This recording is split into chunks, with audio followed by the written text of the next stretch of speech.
Let us pray.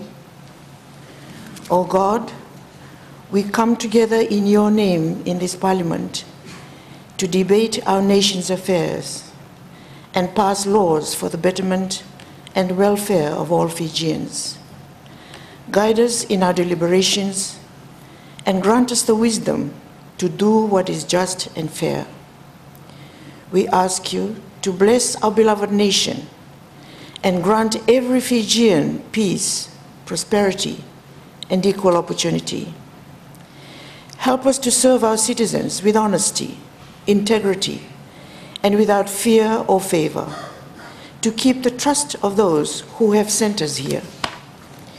We seek your divine guidance to continue to build a better nation for all Fijians. In your name, amen. Honorable members, you may now be seated.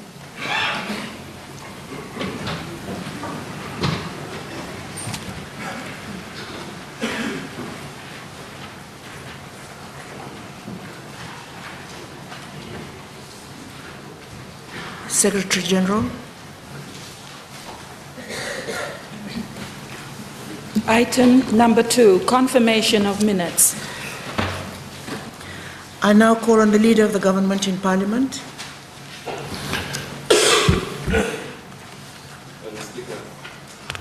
I move that the minutes of the sitting of Parliament held on Friday, 17th October 2014, as previously circulated, be taken as read and be confirmed.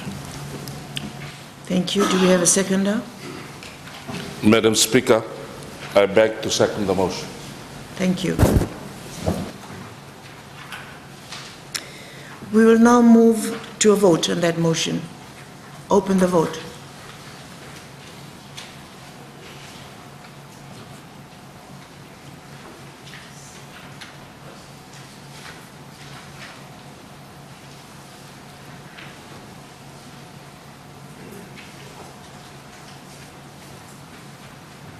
Have all members voted? Close the vote.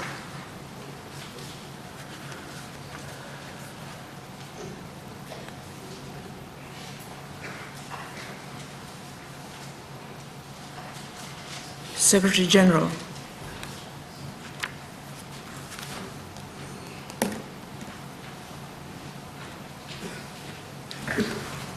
The result of the vote are as follows.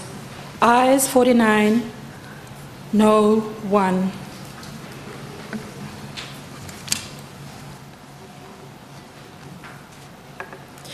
Thank you. There being 49 ayes and 1 noes, the question is resolved in the affirmative.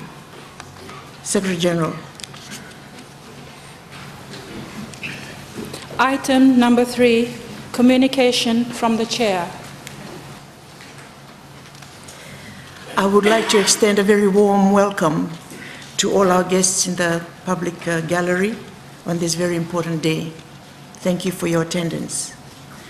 At the end of this sitting, there will be a light refreshment when you can share with our honorable members, and this will be served in the marquee outside Parliament. Secretary General. Madam Speaker, I raise a point of order.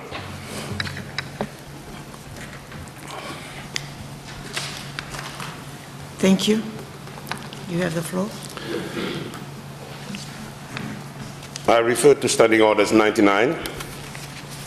The Standing Orders 99, as well as the Constitution, specifically as Section 144(1) of the Constitution, do not authorize this House to table the appropriation bill plus any consequential bills, as we are trying to do today. Order 99 and Section 144(1) of the Constitutions are very specific in saying that the only documents that are to be tabled now are the appropriation bills and estimates. Nowhere in Order 99 and Section 144(1) of the Constitution does it say that the consequential bill should accompany the appropriation bill and estimates. Order 99(1) says, and I quote, "In November each year, the Minister responsible for Finance must present to Parliament a bill for the next calendar year that contains the information required under Section 144(1) of the Constitution. Order 99-2 says, and I quote, "The bill to be known as the appropriation must accompany by document to be known as the estimates, being the details of the appropriation amounts contained in the bill. The estimates must be circulated to all members immediately after the bill is introduced." Order 99-3 says, "Parliament is to be adjourned until a date and time fixed by the Speaker, at which time the bill is read a second time, and without any questions being out, the bill and the estimate stand referred to the Committee of Supply. The date and time as fixed must be at least 6 days after the adjournment, and notice of the second reading, and must be given at least 2 days before that date." What I am saying is consistent with past convention of this House, when consequential bills always come after the third reading. What we are trying to do here, apart from being unlawful and in contravention of the standing orders, will cloud the issue, and we must first deal with the principal bill before we deal with the consequential bills.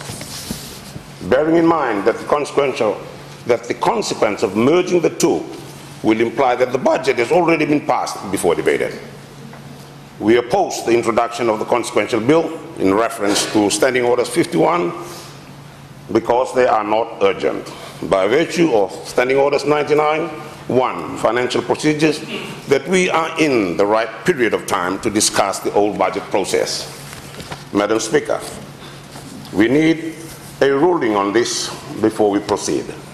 The point you need to rule on is whether the standing order and the Constitution authorizes the appropriation bill plus the consequential bill should be tabled together. I thank you, Madam Speaker. I thank you, Honourable Member. Do we have a seconder to that motion?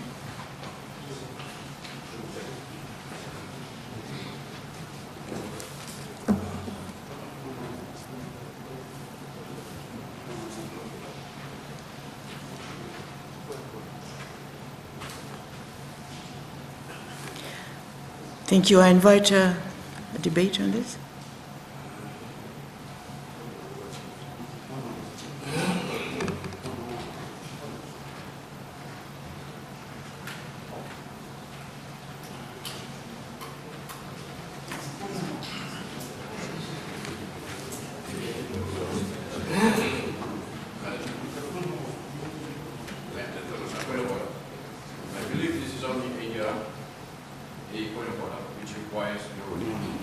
And if you agree with it, we will decide otherwise. Otherwise, we will just move ahead.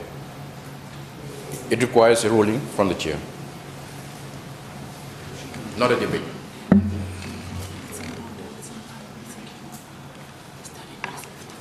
The motion.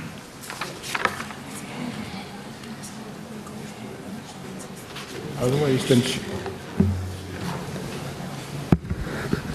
Madam Speaker,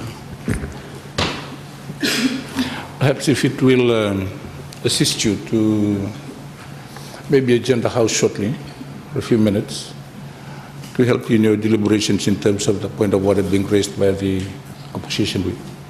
Thank you.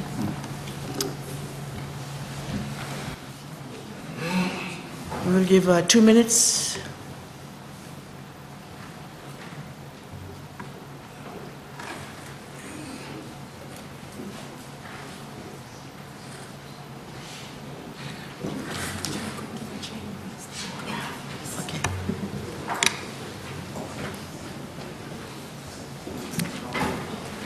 Thank you.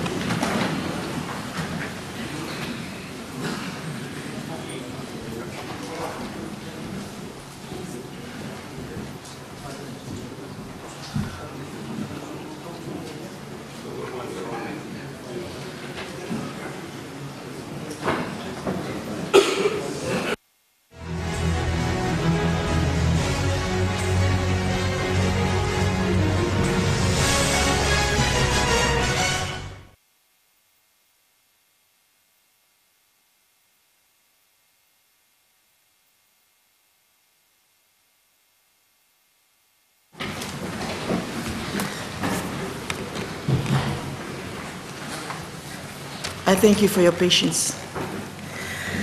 I have considered the point of order raised by the Honourable Member. I do not agree that the appropriations bill is being merged with any other bill. The appropriations bill is being read for the first time today. After the first reading of the appropriations bill, the government may call other bills for first reading. However, I will reassure this House that I will not allow the consequential bills to proceed beyond the first reading until the appropriations bill has passed all stages. I thank you. Secretary General.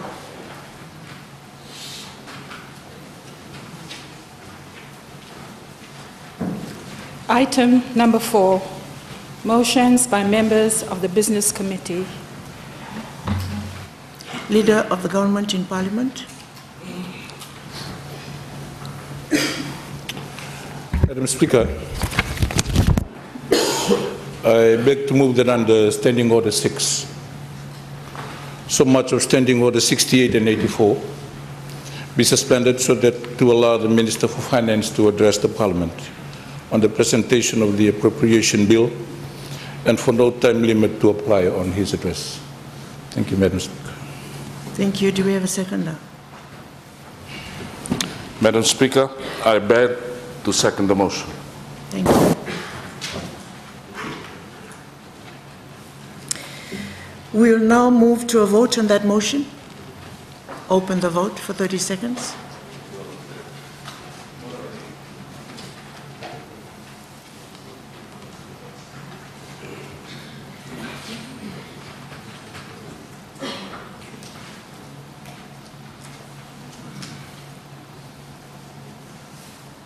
Have all members voted? I close the vote.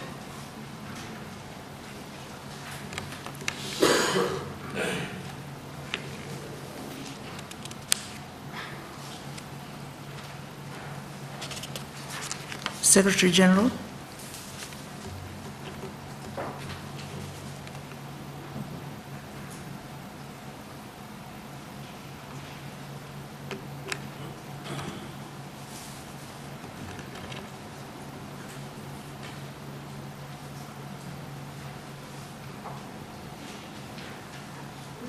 The vote as follows: ayes 46, noes 2, and abstain 2.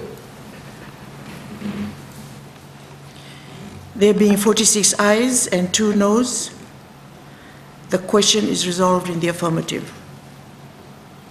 Secretary General. Item number 5, first reading of bill. Minister for Finance. Thank you, Madam Speaker.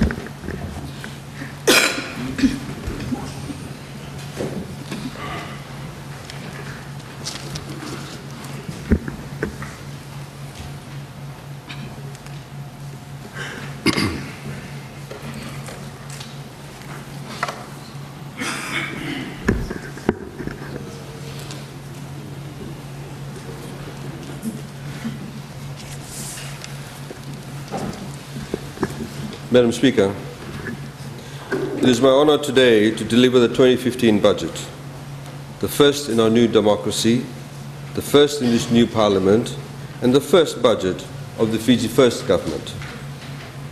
It is also my honor to inform the nation that rarely in our history have Fijians enjoyed such a buoyant economic outlook, one that holds such great promise to improve the living standards of all our people. We are currently enjoying only the third sustained period of economic growth since independence 44 years ago. Last year, we achieved an impressive growth rate of 4.6% against a forecast of 3.6% in the last budget. This is more than double the growth of 1.8% in 2012 and more than 2.7% in 2011. I am pleased to announce that we expect growth for 2014 to be 4.2% once all the figures are in. also significantly higher than the forecast of 3% a year ago. This is a commendable achievement by any regional or international standards. In fact, with the projected growth for next year, our economy will achieve 6 years of consecutive growth, one of the longest periods of sustained economic expansion in Fiji's post-independence history. And more importantly, it will be the first time in the last 44 years that the Fijian economy grew by more than 4% in 3 consecutive years. This unprecedented growth trend, and particularly the strength of this growth, are clear evidence that our economic policies and the investments government is undertaking are doing what we intended them to do, and that is, it's the right economic course for Fiji. Madam Speaker, the current economic expansion is driven by both public and private sector activities. The government is doing what it should do. It is creating an environment that allows the private sector to succeed. The competitive tax regime, low interest rates, and stable economic policies have produced an environment of easy financing and raising consumer and business confidence. All of this has contributed to the surge in private sector activity. There is no doubt that under current global financial conditions, this momentum will continue, and it will certainly elevate Fiji's position in the region. Investments will continue to grow, enhanced by the current construction boom, driven by the private sector, our vibrant tourism industry, and capital works that the government will carry out. Investment for 2014 is projected to be 26% of GDP. Madam Speaker, our external position has also been strong. Foreign reserves stand at $1.8 billion, enough to cover around 4.6 months of imports.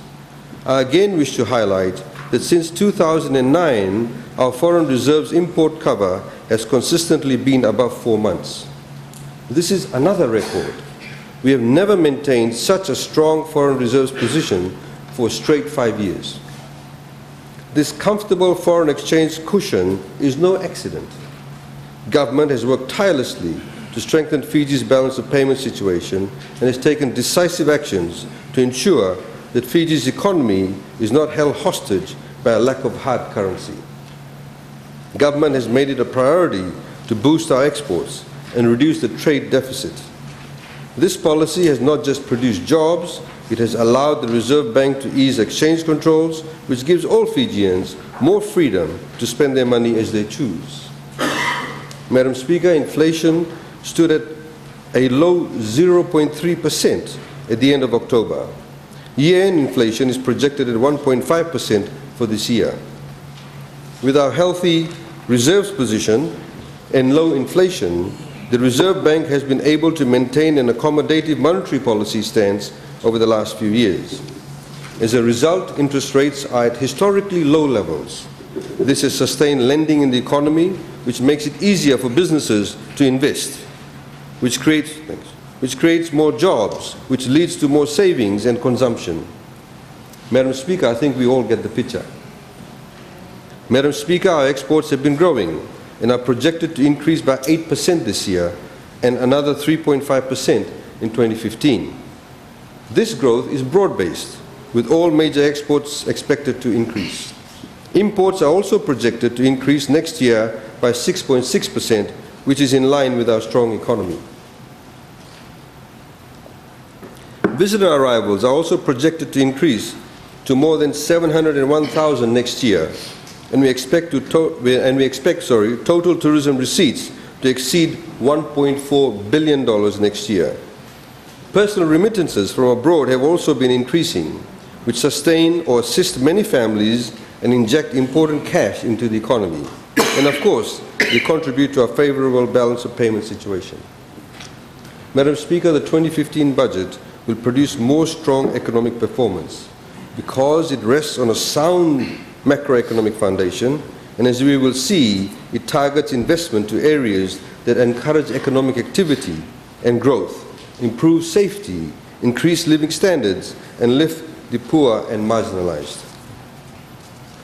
You may recall, Madam Speaker, that we held a budget consultation forum last month to make the budgeting process more transparent and capture the public's view on spending priorities. We invited other political parties as well, and we allowed people to submit their views online.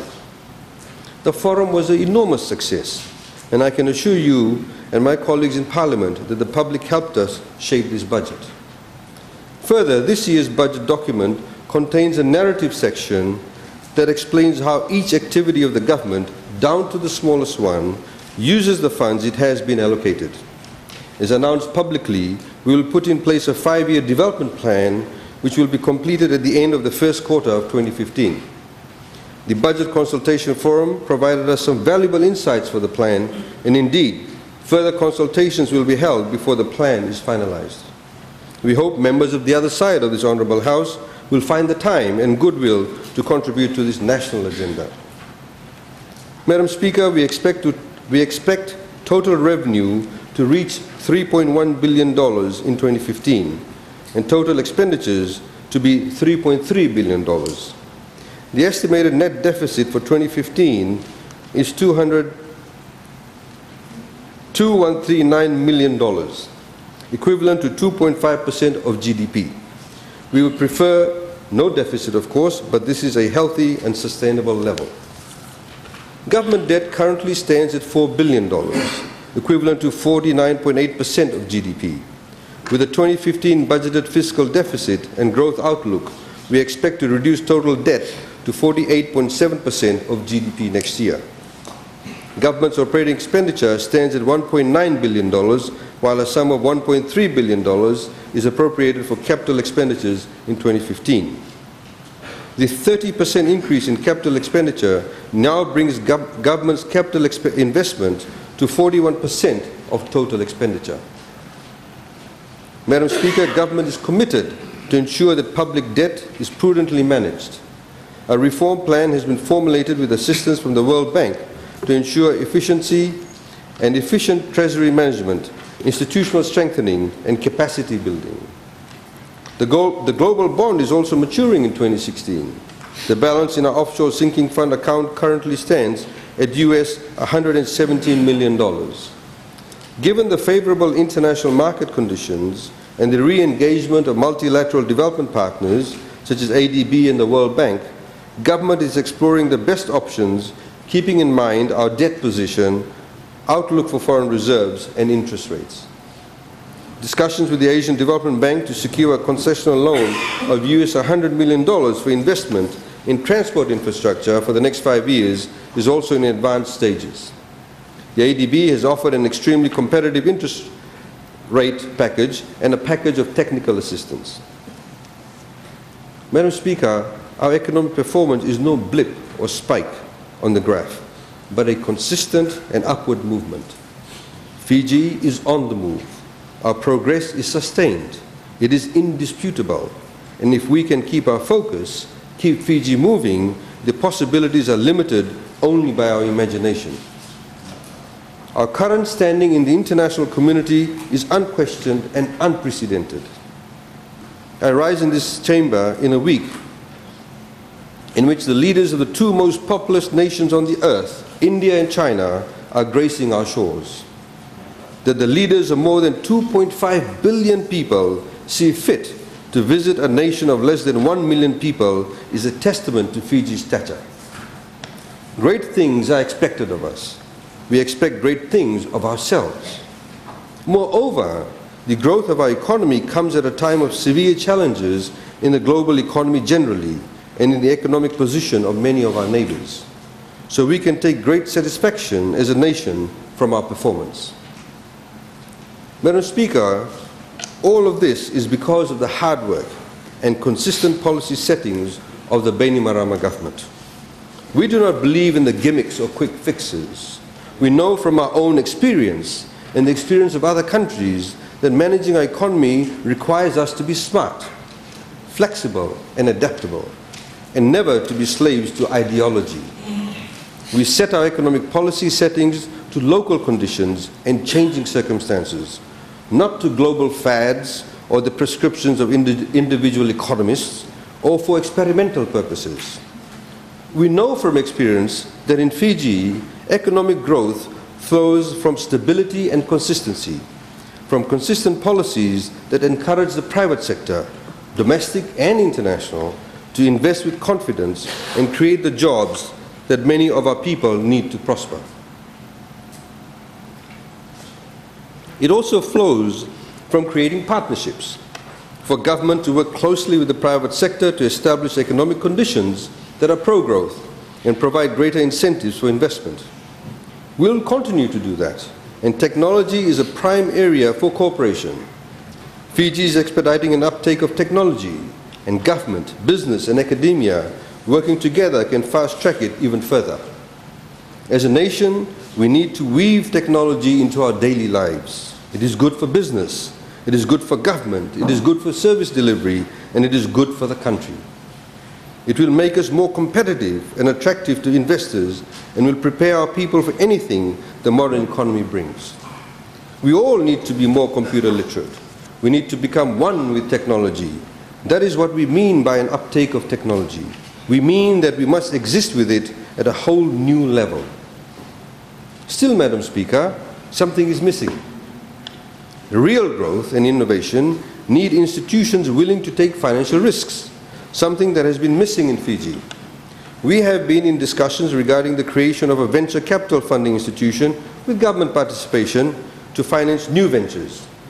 Unfortunately, mainstream banks have shown to be more conservative, and the Fiji Development Bank has undertaken that role to compensate for the conservatism of our banking sector. When we establish an organization in Fiji to fulfill that role, FDB can focus on development full-time, in particular in agriculture.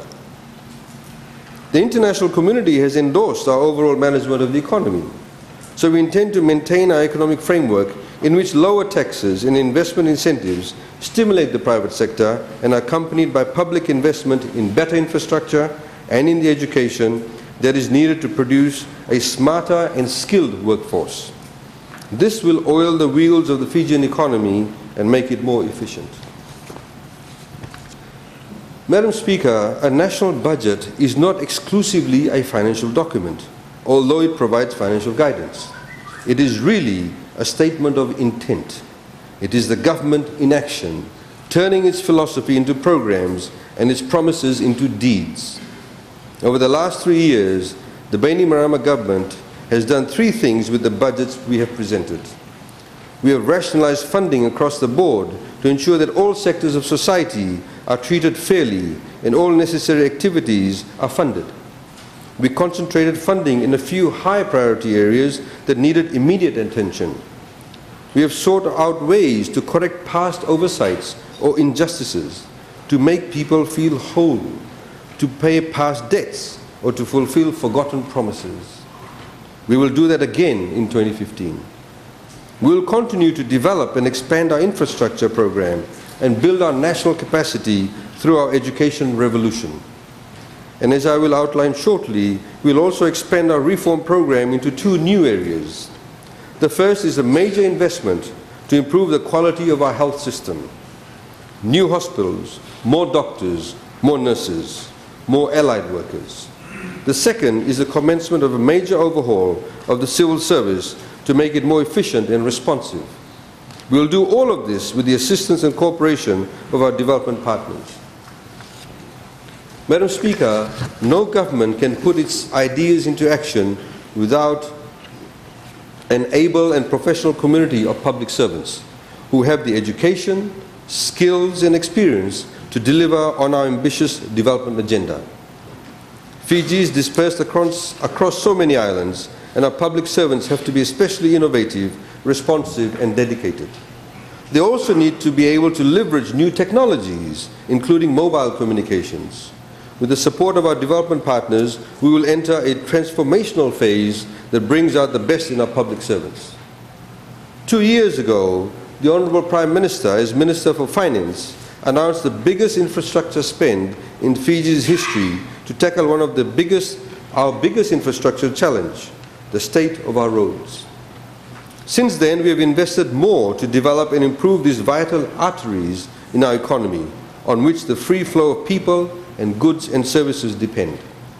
And we have made other major investments in infrastructure. especially in our ports and airports, to streamline the operations, free up the blockages, bolster our exports, and reduce the cost of imports. As this will continue in 2015, including a major investment to upgrade Nandi International Airport, our nation's gateway, and the main entry point for the international visitors who support our biggest revenue earner, tourism.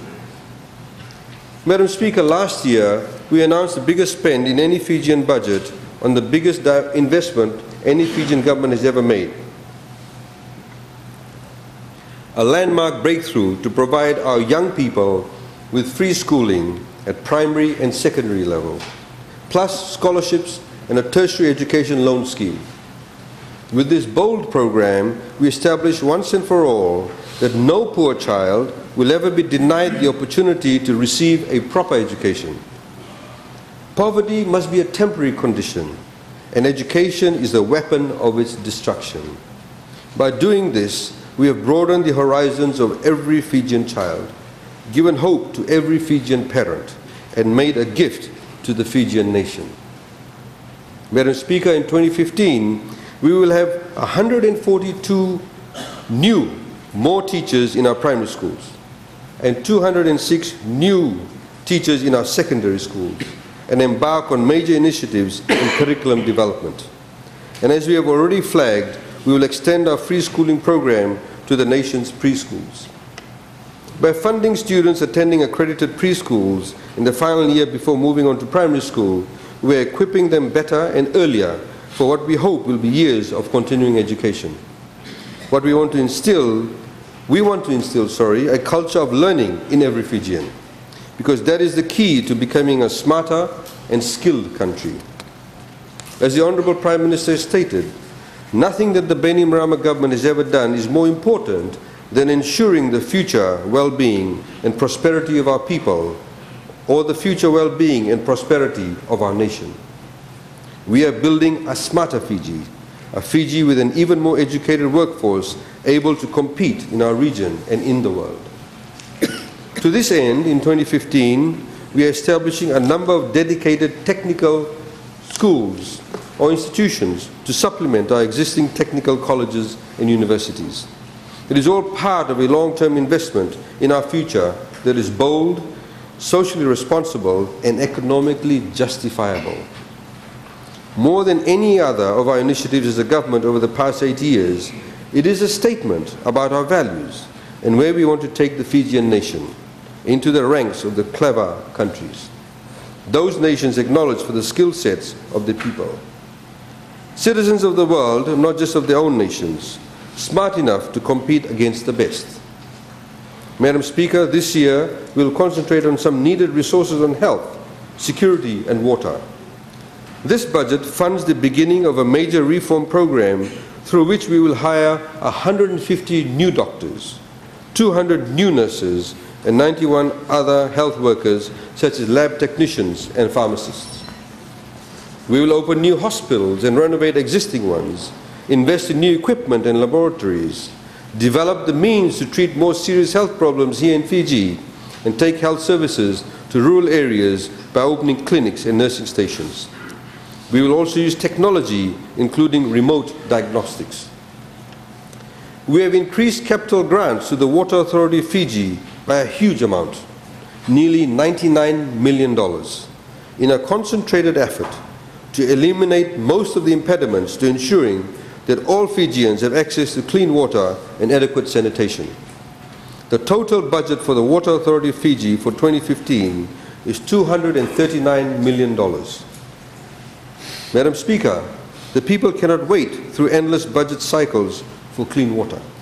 They need it now, and we need to do everything we can do to deliver it now. It is a large undertaking, and it requires investments in equipment, laboratories, plants, and systems.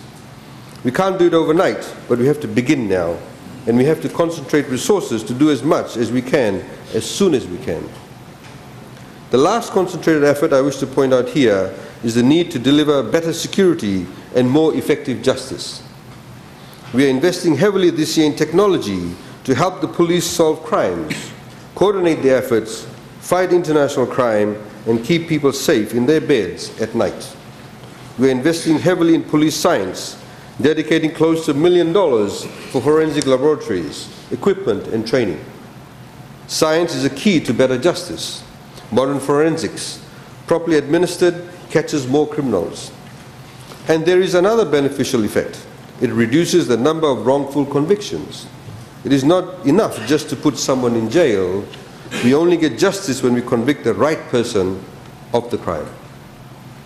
The people are not protected when the criminal goes free, and we all diminish when justice is denied. We'll also invest in police facilities to make them safer and more professional. We will begin a major procurement to replace analog police radios with an integrated multi-band digital system that will connect police in all 4 divisions.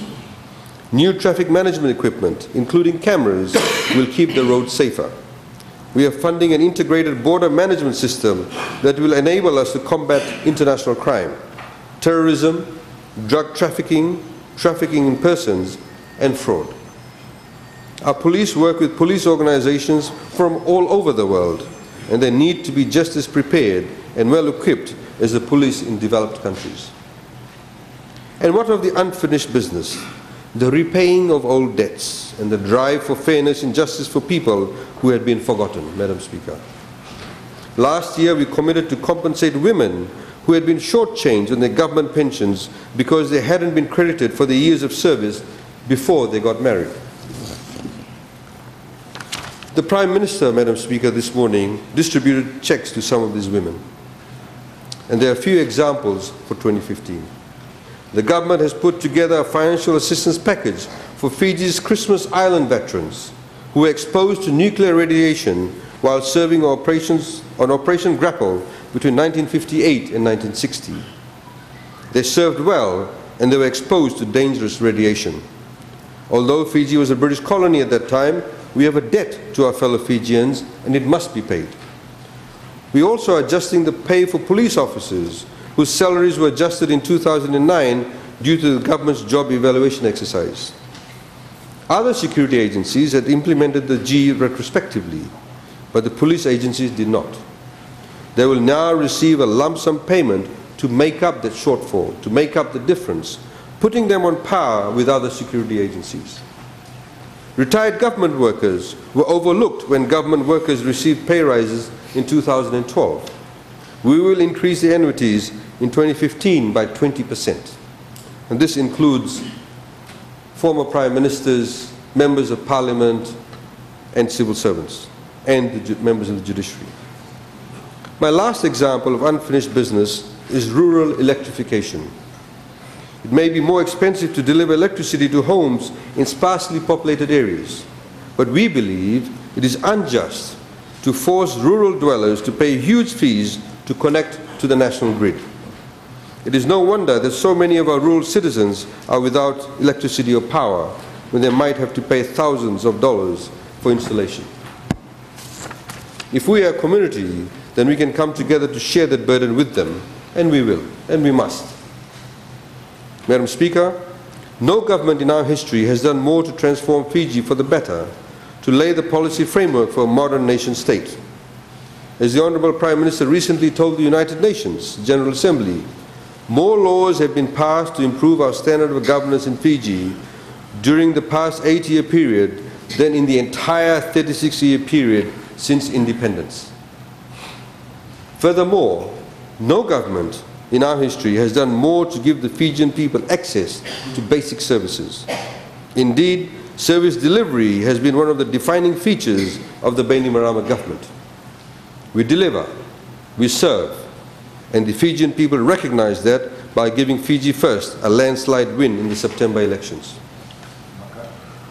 As His Excellency the President outlined in his speech last month opening the Parliament, many of the government's spending initiatives for the coming year are skewed towards assisting the less fortunate among us.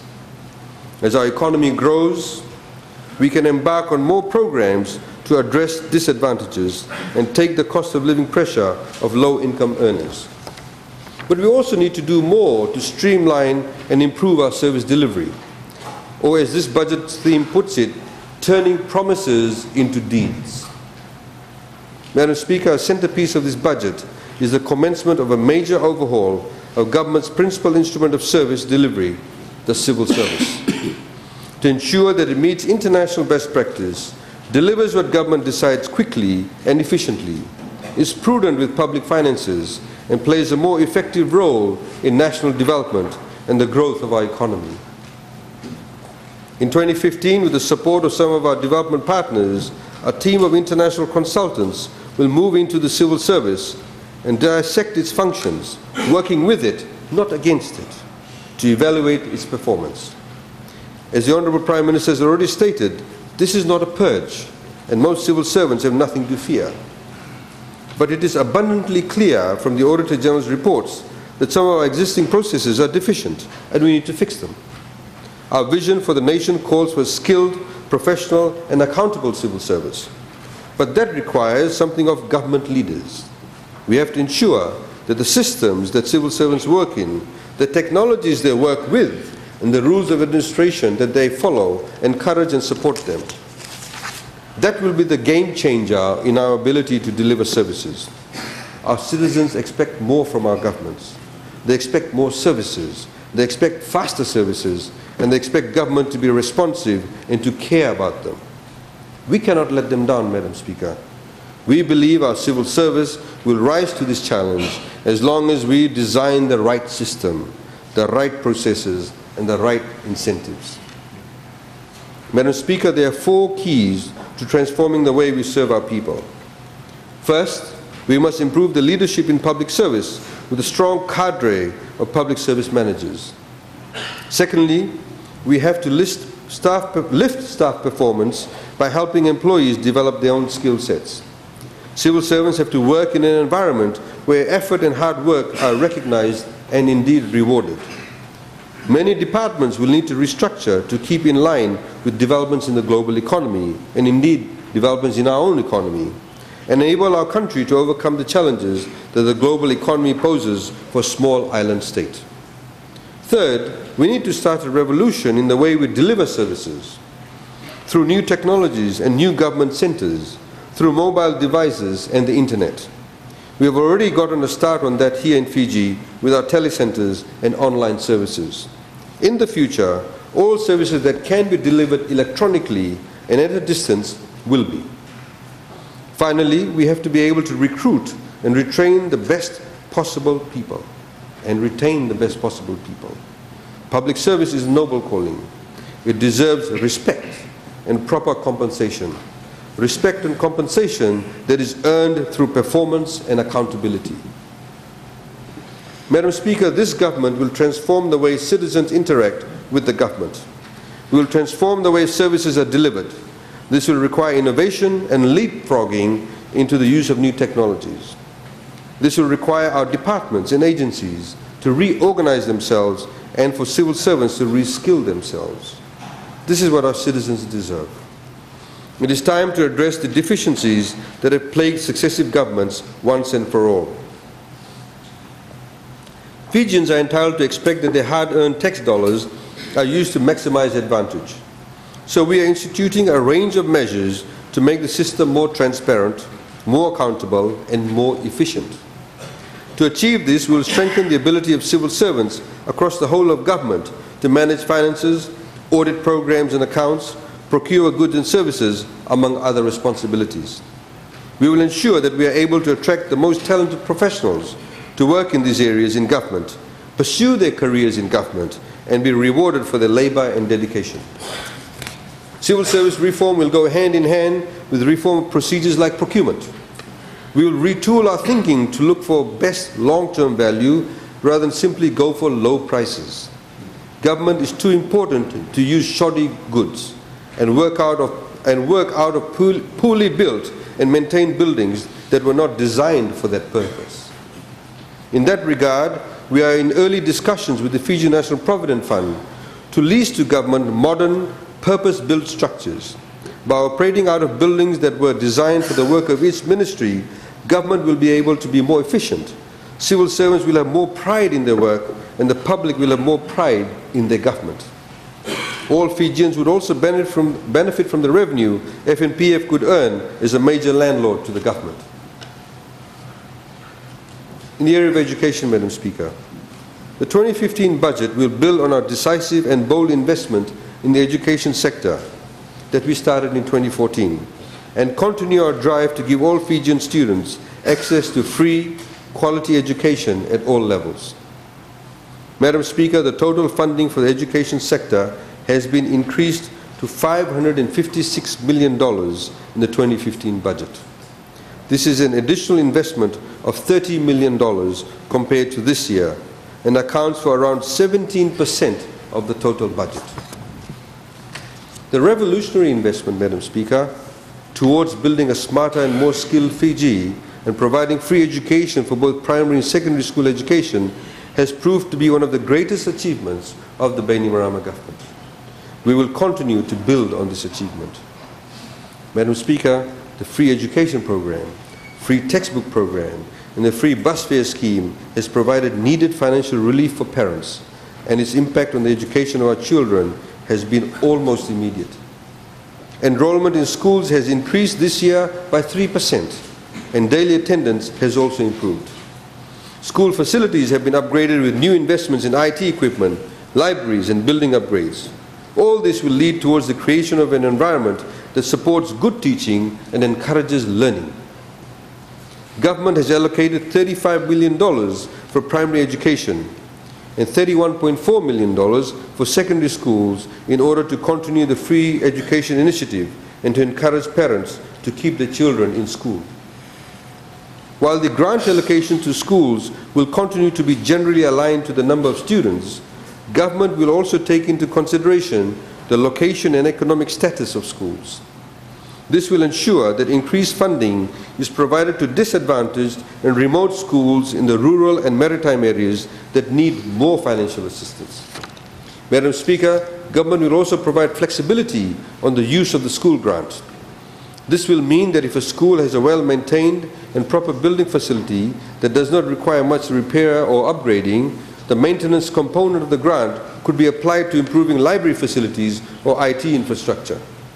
This, however, will have to be justified and approved by the Ministry of Education to ensure that there is no abuse of funds. Madam Speaker, from the second term of next year, government will extend the free education program to preschool students at recognized and accredited schools. In the next few months, the Ministry of Education will finalize the list of these schools. Educators believe that this program will yield the best results for the dollars spent by targeting these preschool students who are 1 year away from attending primary school, and we will limit funding on this program to those students. A sum of $1.4 million has been set aside for this purpose, and we expect to assist around 20,000 school children. Government will also continue to provide $3.3 million next year to fund the salaries of preschool teachers, and a building grant of $150,000 is also budgeted for early childhood education schools. Madam Speaker, government's new initiatives and investments in the education sector next year are also focused in areas that will help students learn more. Students benefit when they get more attention from their teachers, and we will be improving the teacher-student ratio to ensure that more teachers can give focused attention to the students. This means we will recruit more teachers and provide training to them to deliver quality education for our modern era. Teaching has evolved with technology and advances in school research, and we need to take advantage of the new and effective ways that students are encouraged to learn and teachers are encouraged to be creative and energetic. In this regard, Madam Speaker, the government has set a target to improve the student-teacher ratio in primary schools and student-teacher ratio in secondary schools. We are providing $7 million for the recruitment of an additional 142 teachers for primary schools and 206 additional teachers for secondary schools. This will not only improve the learning environment and allow teachers to give their children the attention they need, it will provide new job opportunities and absorb more of the graduates that our institutions produce. Madam Speaker, government from term 1 next year will provide 250 milliliters of milk per day to all Year 1 students. This would help improve the concentration of these young students at this early age of education and provide important nutrition that some might not get at home. A sum of $3.6 million has been allocated in the 2015 budget for this, which will also cater for transportation costs to schools in the maritime and rural areas. The grants per child for schools will be adjusted to give a higher per-child payment to schools in rural areas, where costs per child are higher and enrollments lower than in urban schools. This flexibility will inject more fairness into a process that unduly favored well-resourced urban schools over needier rural and maritime schools. Apart from the funding for free education, government will continue to provide the bus fare subsidy to assist students from low-income households. Students who travel by boat, carriers and other transport where bus service is not available will continue to receive this assistance as well. A sum of $20 million is allocated next year, which will assist approximately 80,000 students. Madam Speaker, the curriculum is considered the heart of the education system. It is therefore important that our curriculum be robust, relevant and responsive to the changing environment. We are strengthening our curriculum development unit by creating 8 new positions. We will also appoint subject matter specialists who will be required to have a minimum of a bachelor's degree and master's degree in their respective subject areas. Government will continue to prioritize the implementation of the Fiji National Curriculum Framework and the new assessment framework with an allocation of $1.2 million. School construction and upgrade. Madam Speaker, government is also mindful of the growing demand for new schools. Government has allocated $1.3 million for the construction of a new secondary school in Onailau that will also cater for students from the nearby islands, including Fulanga. This development in the faraway maritime region will enable more students to attend school close to home. This will also mean parents will be much closer to their children and be able to guide them through these formative years. A further $2.7 million has been allocated for the completion of a new Bau College that will cater for the increasing number of students in this area. Also, $700,000 is allocated for the extension of St. Francis College and Ratu Lalambalavu Memorial School, and $350,000 for the establishment of Nakoro Tumbu Secondary School in Ra. Madam Speaker, government is also funding the relocation of the Singatoga Methodist College to Kulukulu with a budget of $2.0 million. The relocation would allow for the expansion of the college and also create more space for the extension of the primary school at the current location. Government is also providing $842,000 for the establishment of the Vatumbalavu Infant School and a further $118,000 for the completion of the new Nailo Infant School. These schools will cater for year 1 to 3 students. Government has provided a building grant of $423,000 in 2015 to upgrade schools declared as heritage sites in Levuka. A further $1.5 million is allocated for the maintenance and upgrading of government schools and staff quarters, with a further $1.8 million allocated to cater for food and other administrative costs at government boarding schools. A building grant of $300,000 is provided for non-government primary schools and $700,000 for non-government secondary schools for upgrading and maintenance. The One Laptop Per Child program, Madam Speaker, will now be called the One Learning Device Per Child program, so that we can provide other learning devices, such as tablets and other devices, in line with the fast-changing technological environment. Government will provide $800,000 for this initiative. A grant of $550,000 is provided for special schools to cater for the blind, developmentally disabled and physically handicapped students. To create awareness of alcohol and substance-related abuse and promote safe student lifestyles at schools, government has increased the allocation to the National Substance Abuse Advisory Council to $700,000. Madam Speaker, government has over the years placed special focus on technical and vocational training to prepare our students for demanding and well-paid jobs in vitally important skilled trades. Next year, we are taking a new approach to technical and vocational training in order to make up for the current shortages of workers in booming sectors, particularly construction, and prepare Fiji to develop a pool of qualified workers with the skill sets that the industry requires. Indeed, Madam Speaker, we already are getting workers being imported from Indonesia and Philippines to fill in that gap because of the construction boom. This investment, Madam Speaker, will not only provide opportunities for employment in Fiji, but can also build expertise that Fijian companies can use in the region. Government will set up 3 fully fledged technical colleges with appropriate infrastructure and equipment in the Suvarnasori corridor, 1 in Nandi and 1 in Lambasa, to provide award programs in specific trade areas. That's for next year. By 2016, Madam Speaker, 10 more new colleges will be up and running. We will work very closely with the industry in identifying areas of need and in designing and delivering training. A total of $7 million is allocated for the establishment of the 10 technical colleges, which will include remodeling of workshops and purchase of equipment in preparation for additional colleges that will be established in 2016.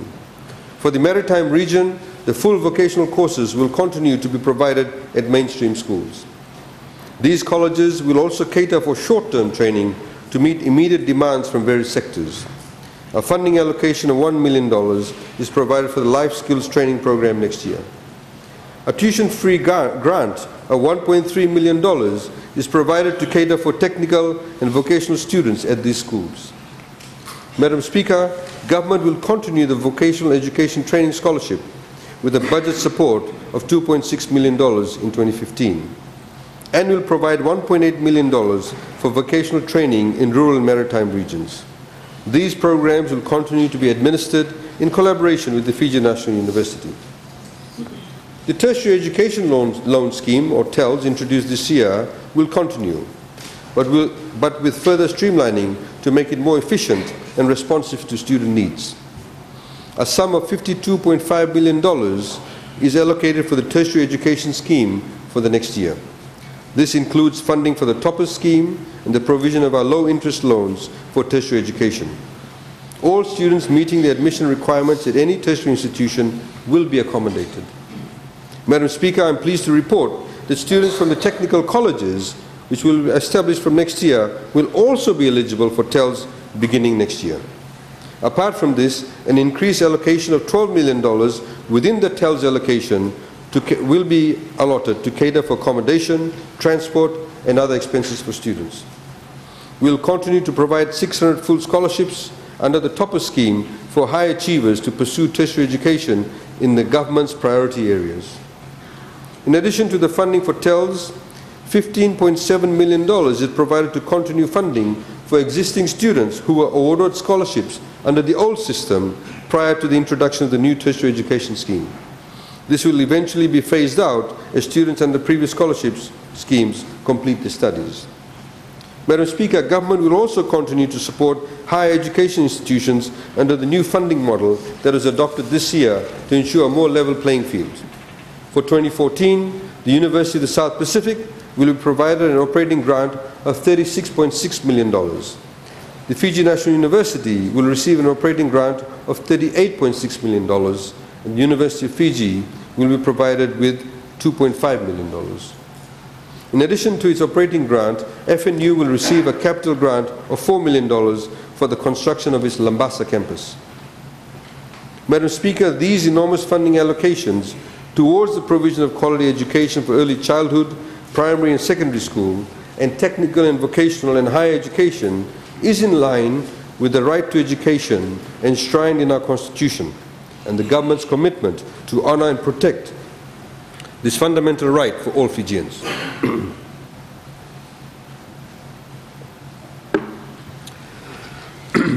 Madam Speaker, the Constitution also guarantees the right to health, and it is Government's responsibility to provide conditions and facilities necessary for quality health care services. In 2015, Government has provided a total budget of $269.7 million towards giving people better access to quality health care. This is an increase of around $47.3 million from this year and will fund several new initiatives designed to promote a strong response to current needs and build a healthier nation over the long term. Madam Speaker, next year the Ministry of Health plans to spend $8.1 million to recruit and retain an additional 200 nurses and 150 new doctors. Government will also ensure that doctors and nurses are well trained and properly motivated to upgrade their skills and remain in Fiji. Our objective is to achieve an internationally accepted doctor-to-patient ratio by 2020. Government has also provided $2.7 million next year to hire 91 new additional healthcare workers, such as pharmacists and lab technicians, and has allocated $1 million for in-service training of health personnel in the Ministry of Health. Madam Speaker, the government from next year will ensure that all necessary prescribed medicine under price control is provided free of charge to Fijians with incomes below $20,000. This is a new initiative and will ensure that no citizen's health care is compromised because they cannot afford medication. This will also include medicines for non-communicable diseases. $8 million is provided in the 2015 budget to fund this initiative. Government has budgeted $1.3 million for next year to cover expenses relating to overseas medical treatments and consultancy services for people requiring specialized treatments not available in Fiji. Government is also using expertise from overseas training teams to assist our local hospitals with advanced specialist services.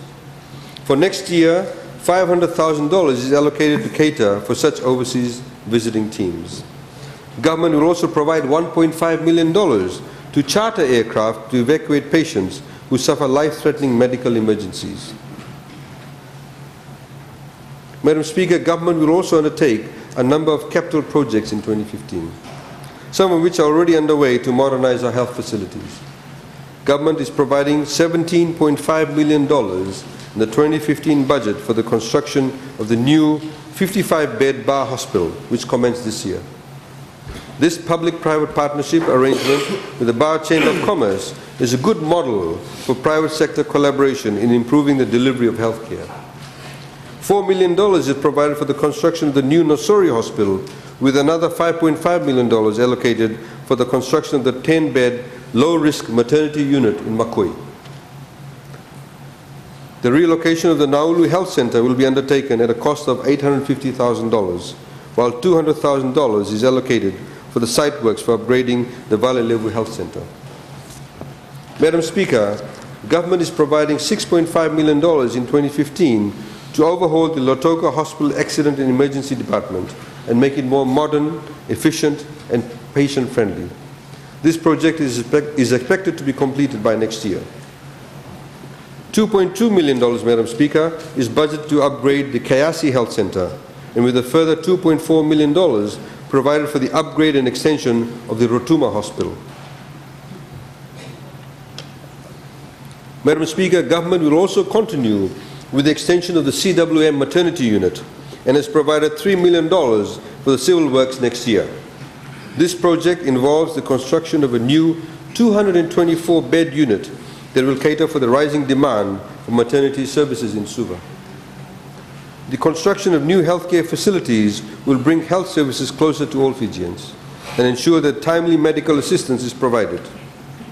Also, $3 million is allocated for the upgrading and maintenance of urban divisional hospitals and institutional quarters.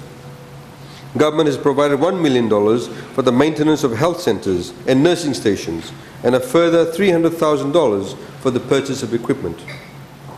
Madam Speaker, in a total, a sum of $41 million has been budgeted for the purchase of drugs, vaccines, consumables, laboratories, rations, oxygen supplies, and medical equipment. Government is also undertaking a large investment to establish a world-class tertiary hospital in Lautoka. This will be run in collaboration with the Medical College of the Fiji National University. When it is completed, it will provide advanced medical and surgical services. Medical services at the tertiary hospital will be provided free of charge to those households with income less than $20,000 and to all retirees, irrespective of whether they are on pension or not. Given the need to complete preliminary works, Government has provided an initial budget of $2 million for this initiative and is collaborating through FNU with its development partners. Transport and infrastructure, Madam Speaker. Madam Speaker, in 2013, government made a critical commitment to improve the state of our roads, which had suffered from years of neglect. The Fiji Roads Authority has received substantial funding in the last two budgets to plan, build and maintain good roads in the country. Investing in infrastructure like roads makes sound economic sense. A good transportation system frees people to travel where the jobs are, helps everyone from large manufacturers to small farmers to take their goods to markets, attract investment, reduce injuries and wear and tear on vehicles and equipment. We have seen much improvement all around the nation because our roads are better. However, more needs to be done, Madam Speaker. We still have a huge backlog to clear, and we especially need to upgrade our bridges and jetties, in particular in the maritime areas.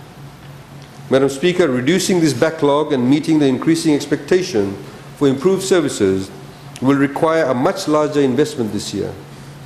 This is a critical year of investment in our journey to see much better roads, much better water systems, and modern standards throughout the country. Next year's increased investment is necessary, Madam Speaker, and we fully expect spending on roads to taper off and stabilize in the next few years. The Fiji Roads Authority, or FRA, contractors and workers are all geared up and capable of delivering a much larger program next year. Madam Speaker, government is providing a capital grant of $653 million to the Fiji Roads Authority next year for this critical investment. This is a significant increase of $179.1 million from this year's allocation. With this much needed investment, we will have come most of the way to modernizing Fiji's infrastructure and bringing it up to international standards. Madam Speaker, government will address the need to clear the backlog of bridge replacements all over the nation. The Stinson Parade and the Watuanga Bridge renewal will be funded through a $15 million grant from the Chinese government.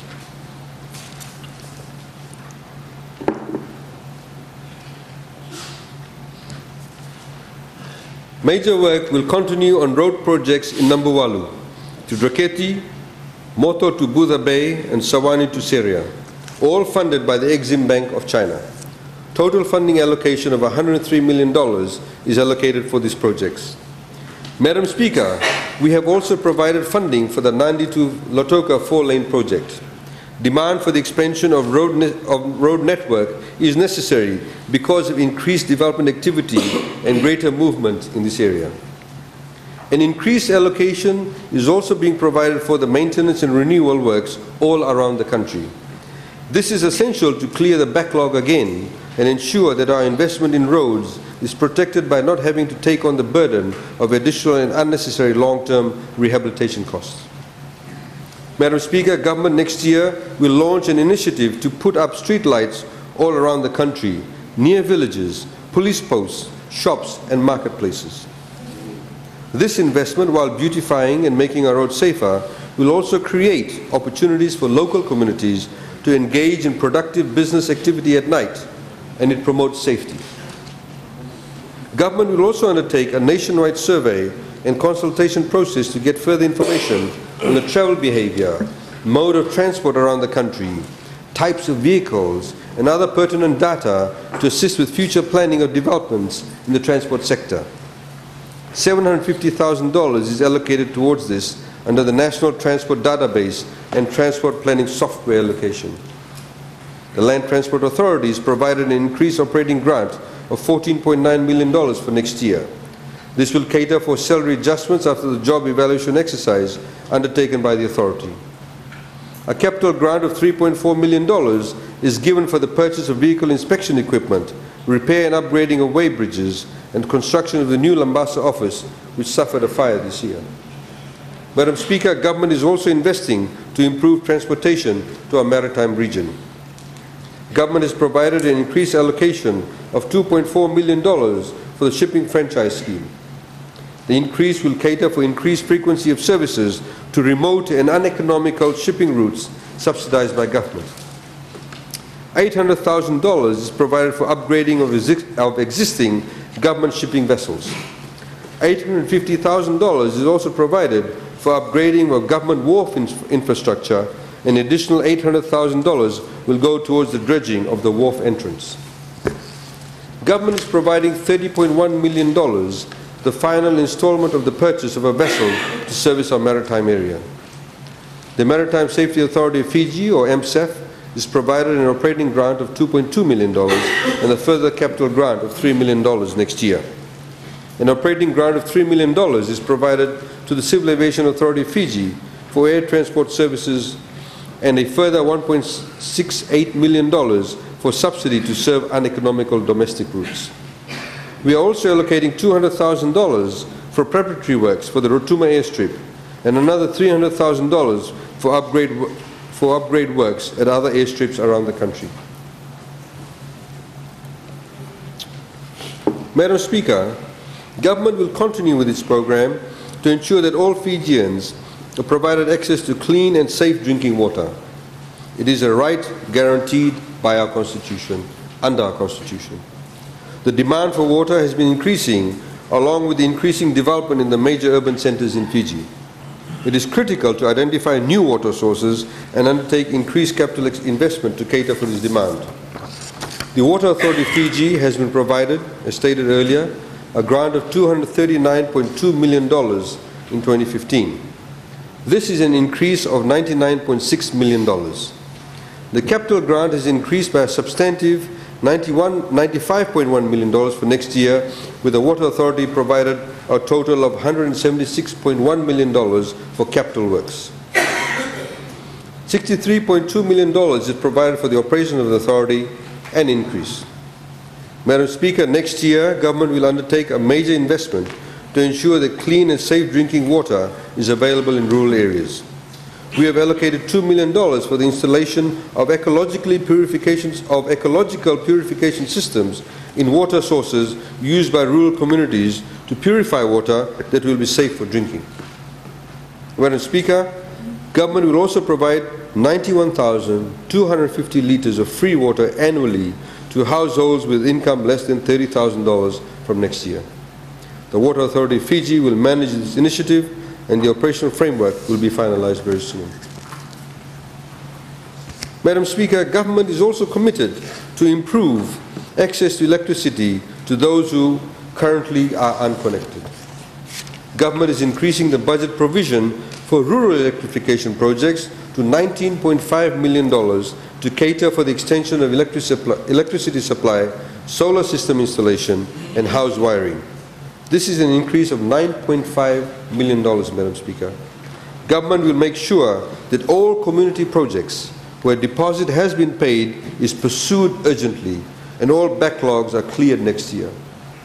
Also from next year, we will reconfigure the contribution formula to ensure that people living in areas where houses are scattered apart are not burdened with higher deposit requirements, as is currently the case.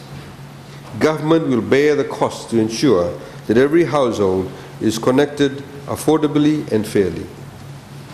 Madam Speaker, Government has also increased the electricity subsidy for low-income families from the current 75 kilowatts to 85 kilowatts. An increased budget of $5.7 million is provided to cater for this next year.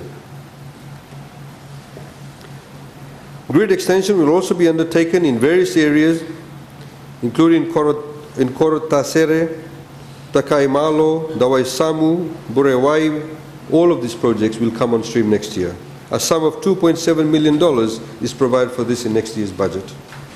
Maintenance of existing power distribution infrastructure to rural government stations will continue with a budget of $400,000.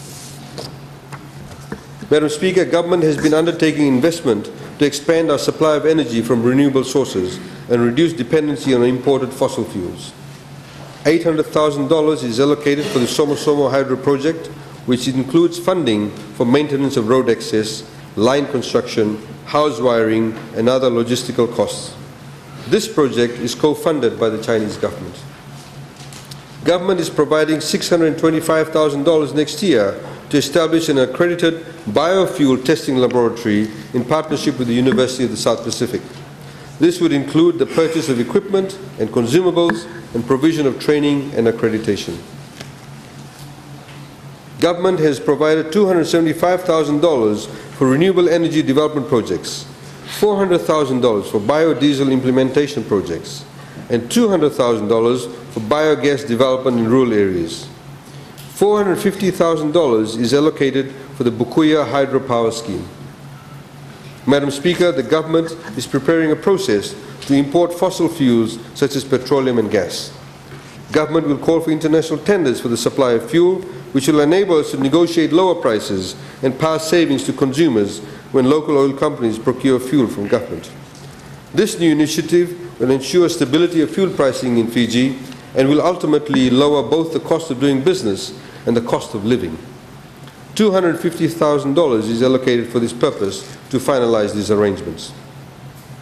Madam Speaker, the provision of affordable housing to all Fijians was a key priority of the Bainimarama government, and that initiative will continue as a priority of the Fiji First government. Government is aware of the rising demand for housing in the major urban centres and is allocating funds to encourage new land development for housing and construction of new homes for Fijians. To ensure that Fijian residents have access to affordable residential housing, government is increasing the stamp duty to 10% on transfer of non-resident strata tile property buyers and 5% on non-resident strata mortgages. This should curb the foreign demand to own residential properties and make it more affordable for Fijians. These measures will be complemented by amendments to the Land Sales Act that will restrict non-residents from buying freehold land or leasing state land for residential purposes. They can, however, of course, purchase strata tile property on these two categories of land. This restriction will not apply to the leasing of Itaukea land for residential purposes. The effect of this would be to create demand for foreigners for the leasing of Itaukea land, which is currently not the preferred option, thereby increasing the value of Itaukea land. This will mean more lease money for land-owning units. Government from next year will also exempt from capital gains, from the capital gains tax, any transfer of assets in the cases of transfer for love and affection. That is, transfers from parents to children, between spouses, within and between grandchildren and parents, and between siblings. We'll also continue the stamp duty exemption on purchase of first homes. We also will grant stamp duty exemptions for mortgages for agricultural purposes. Madam Speaker, government has set aside $10 million to assist first home buyers. Fijians with income of less than $50,000 annually are eligible for a grant of $10,000 for the construction of a new house. A grant of $5,000 is also available for the purchase of an existing first home. In addition, we will continue the VAT refund scheme to encourage construction of new homes by first home owners. Proper documentation and verification is necessary to take advantage of this program. These incentives will encourage construction of new homes. Funding allocation also provided for the provision of low-cost housing. The Public Rental Board is provided $3.4 million for the completion of 50 flats in Nangere Savusavu and a further $700,000 for the completion of the 36 flats in Udi Place, Kalambu. Government is also providing $500,000 towards the social housing policy that allows Housing Authority to write off loans under special circumstances of hardship. Some 400 households and 17 village housing schemes have been assisted since the introduction of this noble initiative in 2011. Next year's allocation is expected to assist a number of families. A review of this initiative will also be put in place. Madam Speaker, government will continue with the squatter upgrading and resettlement project with a budget of $3 million next year. This will cater for the ongoing projects at Duvu, Dombati, and Lenduru Sasa, which is scheduled to be completed next year with lease titles provided to 260 households. This funding allocation will also cater for the upgrading in Sasawira, which will be completed by 2016 and produce 150 leases. Government is providing $2 million next year for phases 1 and 2 of the Langi Langi Housing Development Project. This will cater for the completion of 143 home units, community hall, kindergarten and playground, and is undertaken in partnership with the People's Community Network. Madam Speaker, the government will continue to fund the town-wide informal settlement upgrading project with a funding provision of $3 million in 2015. The funding is for the upgrade of informal settlements on Itauke land in various areas between Lamy and Suva, and will ensure provision of water and sewer services, electricity and road connection. The project upon completion will benefit approximately 1,050 households. Similarly, $530,000 is allocated for the citywide squatter upgrading project to upgrade settlements in urban and peri-urban areas in the Suva-Nosori corridor, Nandi-Latoga corridor, Lambasa and Sabu-Sabu. Government is also providing $500,000 to the Housing Assistance Relief Trust for renovation and construction of new heart homes. Madam Speaker, government is also allocating $1.1 million next year towards emergency assistance for home fire victims. This is available to those with proper lease titles or proper titles to their land, but earning less than $20,000 without insurance coverage for fire.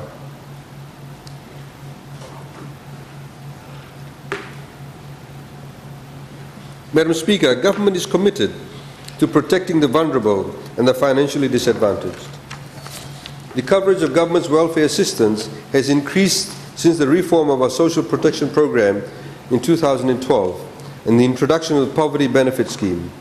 Government will next year undertake a comprehensive review of the eligibility criteria and iron out certain administrative issues to ensure that those with genuine needs are assisted. Madam Speaker, the Ministry of Women, Children and Poverty Alleviation is provided an increased allocation of $44.8 million next year. This is an increase of $4.4 million from this year. Government is providing $22 million for next year for the Poverty Benefit Scheme. The food voucher program, Madam Speaker, will be increased, or the amount of money allocated for the food voucher will increase from $50 from the current $30, and the cash component reduced from $60 to $50.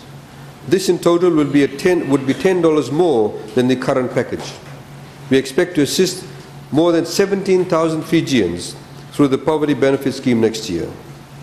Madam Speaker, we undertook this change keeping in mind the provision of free water, prescribed medicine, electricity, education, and milk for Year 1 students.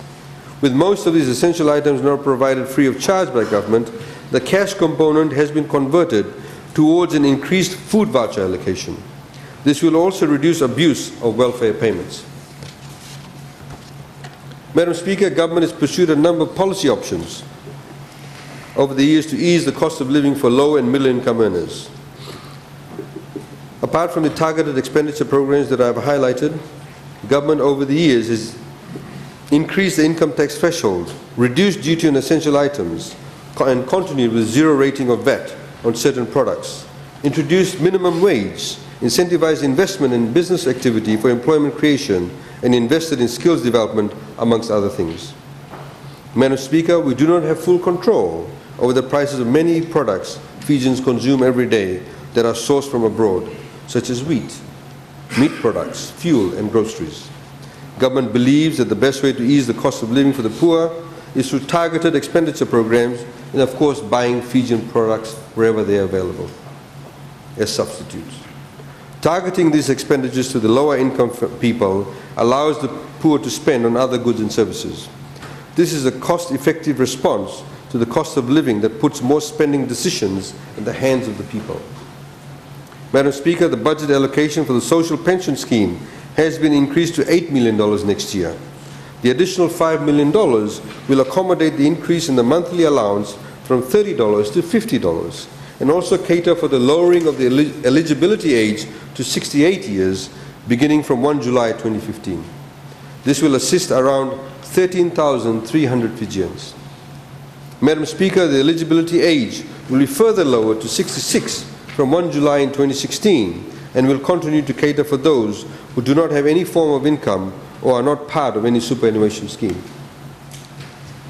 Government will continue funding for the Integrated National Poverty Eradication Program with a budget of $300,000 for monitoring poverty alleviation schemes across government. $500,000 is allocated for the Welfare Graduation Program, which helps able-bodied recipients of social welfare find jobs or create their own income. In addition, $500,000 is also allocated for the Sustainable Income Generating Project, which identifies squatters with agricultural backgrounds for training and farming activities that can generate income. We'll continue with the food voucher assistance provided for pregnant mothers in rural areas attending pre- and postnatal care with a budget support of $1 million. Madam Speaker, government will beef up its efforts to protect children from criminal activity and sexual assault. Government will establish helplines and work with NGOs to educate and empower children to report offences immediately to responsible authorities. A total of $500,000 is provided towards child protection. Apart from this, $2 million is provided for next year to cater for child welfare, care and protection allowances that will assist more than 2,000 children. Madam Speaker, we are increasing funding for the Women's Plan of Action to $1 million to address the 5 thematic areas under the plan. This will foster greater participation of women in formal sector employment and decision-making and help train women community leaders to better advocate for women and defend women's rights. Government is providing $500,000 for another Women's Expo after the wonderful success of this year's inaugural event, and we plan to make it an annual national event. The Expo provides a good networking opportunity for women to market their products and at the same time get training to develop their own entrepreneurship. Madam Speaker, the Constitution provides to persons with disabilities the right to reasonable adaptation of buildings, infrastructure, vehicles and working arrangements to enable their full participation in society. The National Council of Disabled Persons will get a grant of $290,000 in 2015. The budget for Fiji Servicemen's Aftercare Fund has been increased to $8.4 million next year. Next year, again, as mentioned, we will provide assistance to our Christmas Island veterans with a budget support of $2.95 million. Madam Speaker, youth empowerment and development are important for the future of any country. With the reduction in our voting age to 18, all our youths have been given a say in the national affairs of the country, and indeed they spoke in September. To be involved as a voter and even as a parliamentarian. This has come with other political rights. Madam Speaker, government will continue with its programs to develop civic awareness among youth and develop the capabilities of young people through multi-skilled training. Promotion of sporting activities and development of sporting facilities will also be undertaken next year. A total of $16.7 million is provided to the Ministry of Youth and Sports. Government is providing $852,000 next year for upgrading, infrastructure enhancement and procurement of equipment for the Nalemba and Nangere Training Center, Valalev Youth Training Center and Singatoka and Yavitu Youth Center. A further $700,000 is provided for youth capacity building and training. Further funds has been allocated for the upgrading of rural school fields also. This investment will allow development of sporting talent in rural areas. Madam Speaker, government next year will also provide financial assistance to oversee sporting tours of our national teams. This includes the Fiji Under-17 men's football team, Pacific Rugby Cup, Junior Rugby World Cup, Under-20 Soccer World Cup, Pacific Games, World Netball Competition, Pacific Nations Cup, Commonwealth Youth Games, Rugby World Cup, and Under-17 Women's Football. A sum of $2 million is allocated to cater for this. $400,000 is allocated for the hosting of international tournaments in Fiji. Government has also provided $200,000 for the sports outreach program. Government is providing a budget support of $2 million to engage overseas coaches to provide international expertise in sports development. We introduced this assistance last year and were able to attract and hire reputable coaches with international stature. The 150% tax deduction for contributions by the corporate sector for the recruitment of international coaches will continue. Madam Speaker, $1.6 million is provided for the construction of rural sport complexes in Ngau and Kandavu. The lease payments have been made and survey of construction sites, design work and construction proper will be undertaken next year. The government of China has confirmed its commitment to fund the Wunindawa Sports Complex. We are also providing $3 million for upgrade and maintenance of existing sports facilities, including in Lawanga Park. The National Sports Commission will receive an operating grant of $800,000. Madam Speaker, government will provide financial support for the urban and peri-urban development in partnership with municipal councils. This is apart from road improvements, traffic lights and other auxiliary services provided by the Fiji Roads Authority. In 2015, $3 million is allocated under the Challenge and Investment Fund to assist municipal councils to undertake capital projects in collaboration with the private sector. This would include upgrading and maintenance work and procurement of garbage collecting trucks. $2 million is budgeted for new town developments in Senganga and Nombowalu. Further development of these centers will reduce urban migration and create employment in these areas. Madam Speaker, government has been encouraging development and upgrade of proper market facilities in urban and peri-urban centers to support income generation from agro-based activity and for effective waste management in cities and towns. We are providing $1.2 million in 2015, Madam Speaker, for the development work for the new Nasinu Marketplace in Langere. Madam Speaker, government is providing $1 million for the construction of the waste transfer station in the Central Division in order to improve waste management in the Suvarnasori area. Waste from municipal councils will be collected and sorted out here before being transported to the Namboro landfill. This investment is critical to move towards waste recycling. Government is providing $2.9 million for the expansion of the Namboro landfill and $1.2 million as subsidy for municipal councils to use the landfill. Madam Speaker, government launched its new green growth framework following a multi-stakeholder consultation forum this year. We are providing $100,000 for the advocacy of the green growth framework. Madam Speaker, rural development is also a high priority in government's development agenda. Government has placed special emphasis on the provision of proper roads, electricity, water supply, and income-generating opportunities in the rural and maritime region. In 2015, Madam Speaker, government has increased the allocation for small grant projects to $7 million to provide funds for development projects in the rural and maritime regions. This is administered by the Prime Minister's office. A further $1.5 million is allocated as a grant for self-help projects to undertake community development initiatives on a cost-sharing basis.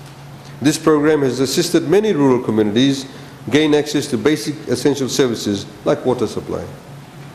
Madam Speaker, the Northern Development Program will continue with a funding of $1.5 million to support small and micro-enterprise ventures in the Northern Division.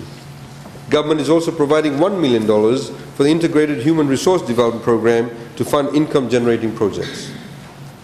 Government has also allocated $1.5 million in the 2015 budget for the upgrade of roads in non-cane access areas. This will create income opportunities and provide agricultural activities in rural areas by connecting farms with accessible road networks. Madam Speaker, the various divisional development projects will continue in all the divisions managed by the various commissioners. In the Central Division, a total of $760,000 is provided for the Namosi Government Station, Waikalo Floodgate, and Navua Landing and Waiting Shed. In the Western Division, $515,000 is allocated for the relocation of the Nadula Health Center, with a further $415,000 to go towards the construction of Grade 6 concrete duplex quarters at the Rambi Health Center in the Northern Division. The repair of the suspension bridge in Levuka, river flood protection areas at Toki Village, and the completion of waiting shed in Koro Island will be undertaken in the Eastern Division. A sum of $915,000 is provided for these projects. Government has been assisting with the construction of houses in rural areas. This will continue next year with a budget of $1.4 million under the Rural Housing Assistance Program. $500,000 has been allocated for acquisition of portable sawmills, Hungao and Didia, to enable the locals to harvest the pine plantation and process the timber for building materials. A new district administration office will be constructed in Koro Island with a budget of $740,000. Madam Speaker, $200,000 is allocated for government roadshows in remote locations to create awareness in rural areas about government services. These roadshows, Madam Speaker, which will involve sending a concentrated delegation of representatives from all relevant government agencies to specific locations to meet with local residents and explain programs. These have been very valuable, Madam Speaker, in taking much needed services to interior villages and maritime areas where government presence is very limited on a face-to-face basis. Madam Speaker, government is committed to ensure that the sugar industry is modernized and shows a sustained increase in productions and profitability. The industry has done remarkably well this year, with cane production increasing by almost 12% to reach 1.8 million tons this crushing season. Sugar production has increased to around 218,000 tons, an increase of 24%. These numbers will improve even more once the Rarawi mill is closed. The total cane to total sugar ratio, or TCTS as commonly called, is currently an impressive 8.1, which reflects improved milling efficiency and better yield crops. Of course, some mills do better than others.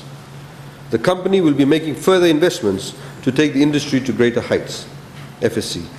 There are plans for cogeneration projects. The US $70 million line of credit secured with the Exim Bank of India, as recently announced during His Excellency Prime Minister of India Modi's visit to Fiji. There are also plans to establish other sugar-generated investments. Madam Speaker, government next year will provide $5 million under the Sugar Development Program to plant 3,000 hectares of new crops in 2015. This year, with assistance from government, 3,150 hectares of new crops have been planted. Government has also increased the allocation of a fertilizer subsidy to $9.7 million, in line with the projected increase in cane production next year. This allocation is provided to South Pacific Fertilizers Limited to ensure that affordable fertilizer is available to cane farmers to raise crop yields and improve returns.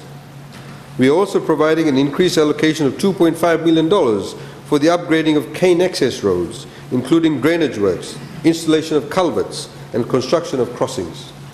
This is a continuous investment to support the sugar sector. $600,000 is provided for the purchase of cultivators to assist farmers with harvesting and improving efficiency at farm level. The Sugar Research Institute of Fiji and the Sugar Tribunal will receive $900,000 and $500,000 respectively. Government is also investing $938,000 for the Geographical Information System, or GIS, recently launched by the Honourable Prime Minister a few weeks ago. This technological advancement will revolutionize the management of the sugar industry. Madam Speaker, a diversified and commercially oriented agricultural sector is important to ensure food security, employment and income generation, expand our export base and develop the rural economy. The Ministry of Agriculture is provided an increased budget of around $65 million in 2015. Madam Speaker, $1 million is provided to continue with the Export Promotion Program to strengthen commercial agriculture development for export markets, with a further $1 million provided to promote production of selected local commodities under the Food Security Program. Government in the 2014 budget has also extended the subsidy towards provision of fertilizer to non-sugar farmers. This will be extended to ginger farmers now and the dairy and livestock sector beginning next year. As such, government will provide an increased budget of $1.5 million under the renamed Agro Input Subsidy Program to subsidize the cost of fertilizer, feed and chemicals in order to raise farm productivity and ensure better yields and financial rewards for farmers. Government will also for the first time provide $2 million to assist farmers with clearing of land to start agricultural activity. This will ensure that more land is available for agricultural purposes and idle land will be used to increase the productive capacity of our agricultural sector. The Rural and Outer Island Agricultural Development Program is budgeted for $1 million in 2015. A sum of $800 million is provided to assist farmers with extension services for both crops and livestock. Government will also construct and carry out maintenance work on office and quarters for extension staff in rural areas at a projected cost of $1 million. Madam Speaker, Government has allocated $800,000 for the Farm Mechanization Project, which will help make further improvements in farm productivity and lower costs of production. This initiative will enable farmers to purchase appropriate farming machines on a cost-sharing basis and allow farm access to higher machines from government. The zero duty on agricultural machinery and inputs will continue and indeed be expanded in order to help farmers afford new equipment. Madam Speaker, Government has been undertaking various initiatives to encourage young people to take up agricultural activity. We will continue the Commercial Agricultural Scholarship with a budget provision of $500,000 next year. This allocation will help train and equip our future farmers with best practice skills and engage them in commercial agricultural activities. A further $486,000 is provided to cater for cash grant and interest payments.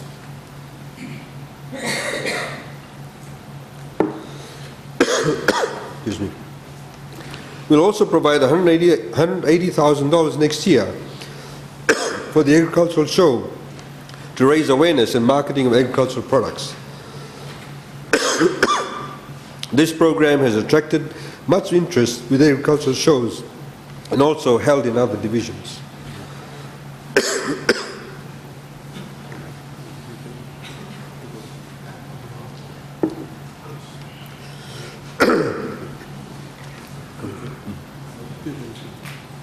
The Agricultural Marketing Authority is provided an operating grant of $400,000 and a capital grant of $1.5 million to assist farmers with marketing of agricultural products locally and for export, for local sale and for exports. Government is also providing $8 million for drainage and flood protection by dredging rivers and constructing riverbank boulders around the country. This will reduce the threat of crop loss in low-lying farming areas. Apart from this, $2 million is allocated to provide drainage subsidy to identified agricultural areas, and $1.5 million is provided for maintenance of existing irrigation schemes. We will also provide $1 million for watershed management to construct retention dams that will control the flow of floodwaters and minimize the risk of flooding. $500,000 is allocated for dairy development to assist farmers with subsidization of transport costs, feed supply, and farm development projects. The Rice Revitalization Program received $900,000 to cover all rice growing areas in the northern and central divisions. A sum of $600,000 is being budgeted for agricultural development in Singatoka Valley, Saivo Valley, Nandari Batu, and Rotuma Island. Ginger development will continue with a budget of $500,000, and another $300,000 will be provided for cocoa development. Madam Speaker, proper quarantine control and protection against biological risks and threats is very critical for the Fijian economy. The Biosecurity Authority of Fiji will be provided an increased operating grant of $4 million and a capital grant of $2 million. An increased allocation of $1 million is also provided for in the Brucellosis Tuberculosis Eradication Program. This allocation will also be used for the control and eradication of tuberculosis in the livestock industry. Madam Speaker, $300,000 is provided for the forestry sector for the restoration of degraded forests. The funds will be used for seed production, improvement in nursery facilities, field planting, training, awareness and monitoring. Government will provide $300,000 for the reducing emissions from deforestation and forest degradation, best known as the RED Plus program. In addition, $150,000 is provided for the upgrade of the Dolai Suva Forest Park. An increased allocation of $550,000 is provided to subsidize purchase of value-adding machines. Madam Speaker, fisheries represent a very traditional Fijian activity, a part of our culture and a key growth sector for the modern Fijian economy. Funding of $500,000 is provided for the Marine Resource Inventory Survey to take stock of marine resources within various Golingolis. This will help ensure better planning and sustainable management of our fisheries resources. Another $500,000 is allocated for coastal fisheries development, which will strengthen development inshore fisheries through advisory services on quality control, fish handling, and marketing and monitoring of fishing grounds. A survey of $400,000, a sum of $400,000, is provided for mariculture and pearl and oyster development. Government is also providing $500,000 to establish multi-species hatchery in Ra. This project will assist with the supply of various fish species to reseed overfished reefs, open up opportunities for aquaculture production and exports, and generate supplementary income and employment opportunities for fish farmers. Madam Speaker, a further $400,000 is provided to assist farmers who want to start their own aquaculture farms. A total of $1.4 million is provided to complete Ngau Ice Plant, $600,000, and construct the Rotuma Ice Plant at $800,000, which are designed to assist rural fishermen with supply of ice for fish storage while transporting to major market centres. Madam Speaker, everyone has a right to justice with equal access to the law. Government has allocated $4.4 million to the Legal Aid Commission. This will assist those who are unable to afford private legal services and ensure that anyone who needs legal advice and representation can receive it.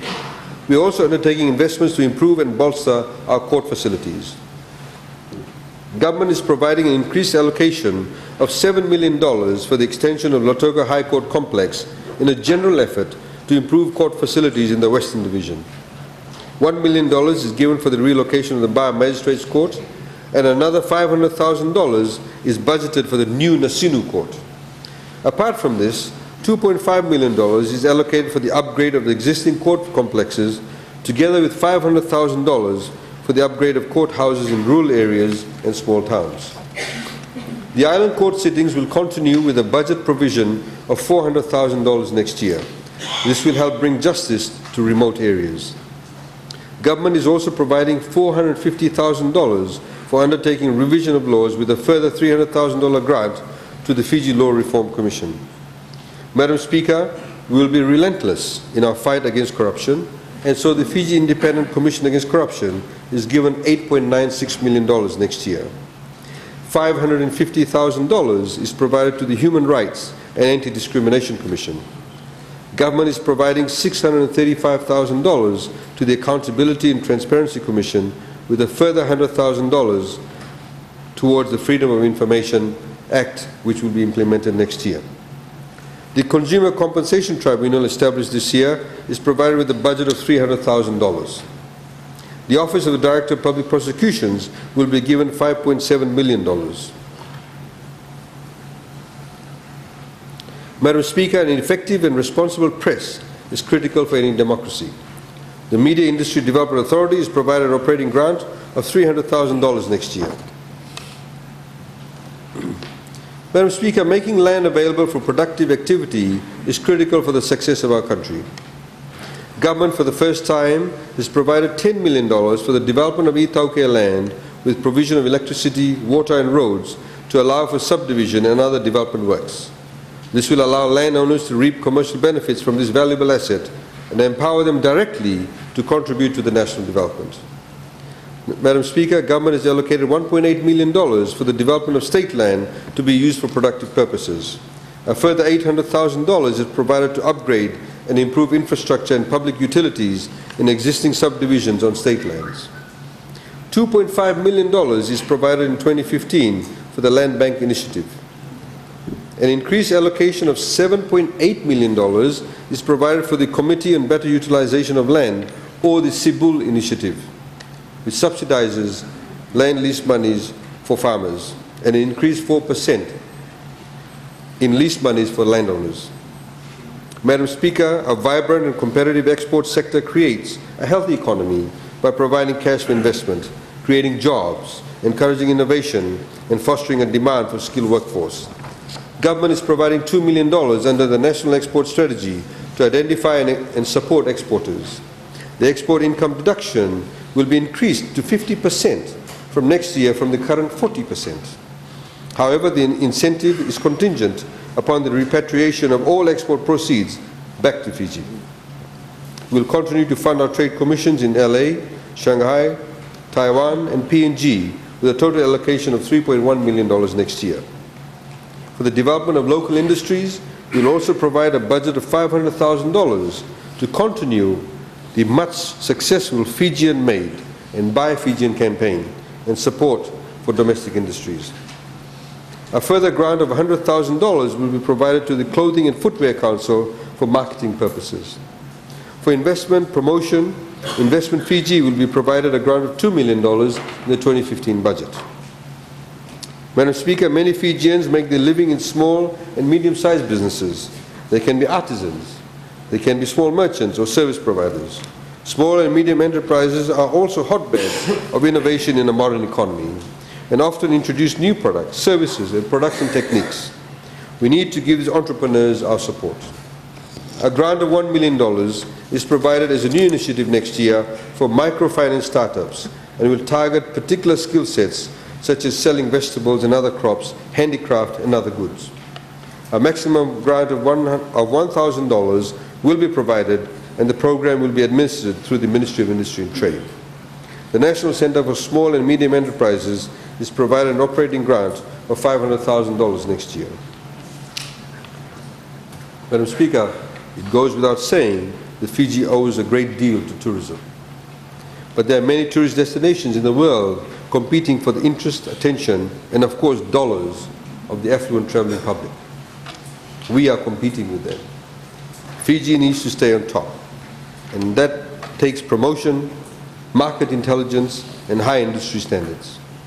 Tourism Fiji will again receive an unprecedented marketing grant of $23.5 million next year to tell the world why they should come to Fiji. Government has also budgeted $12 million to host the successful Fiji International Golf Tournament next year. Madam Speaker, Fiji is prone to natural disasters, and we must take all steps possible to prepare for such disasters so we can save lives and limit damage to property. The consequences of not being prepared are simply unacceptable. Government will provide $1 million next year for disaster rehabilitation, which standby funding will be readily available for immediate disaster relief. To minimize the impact of natural disasters, $2 million is budgeted for the Disaster Risk Management and Climate Change Adaptation Program.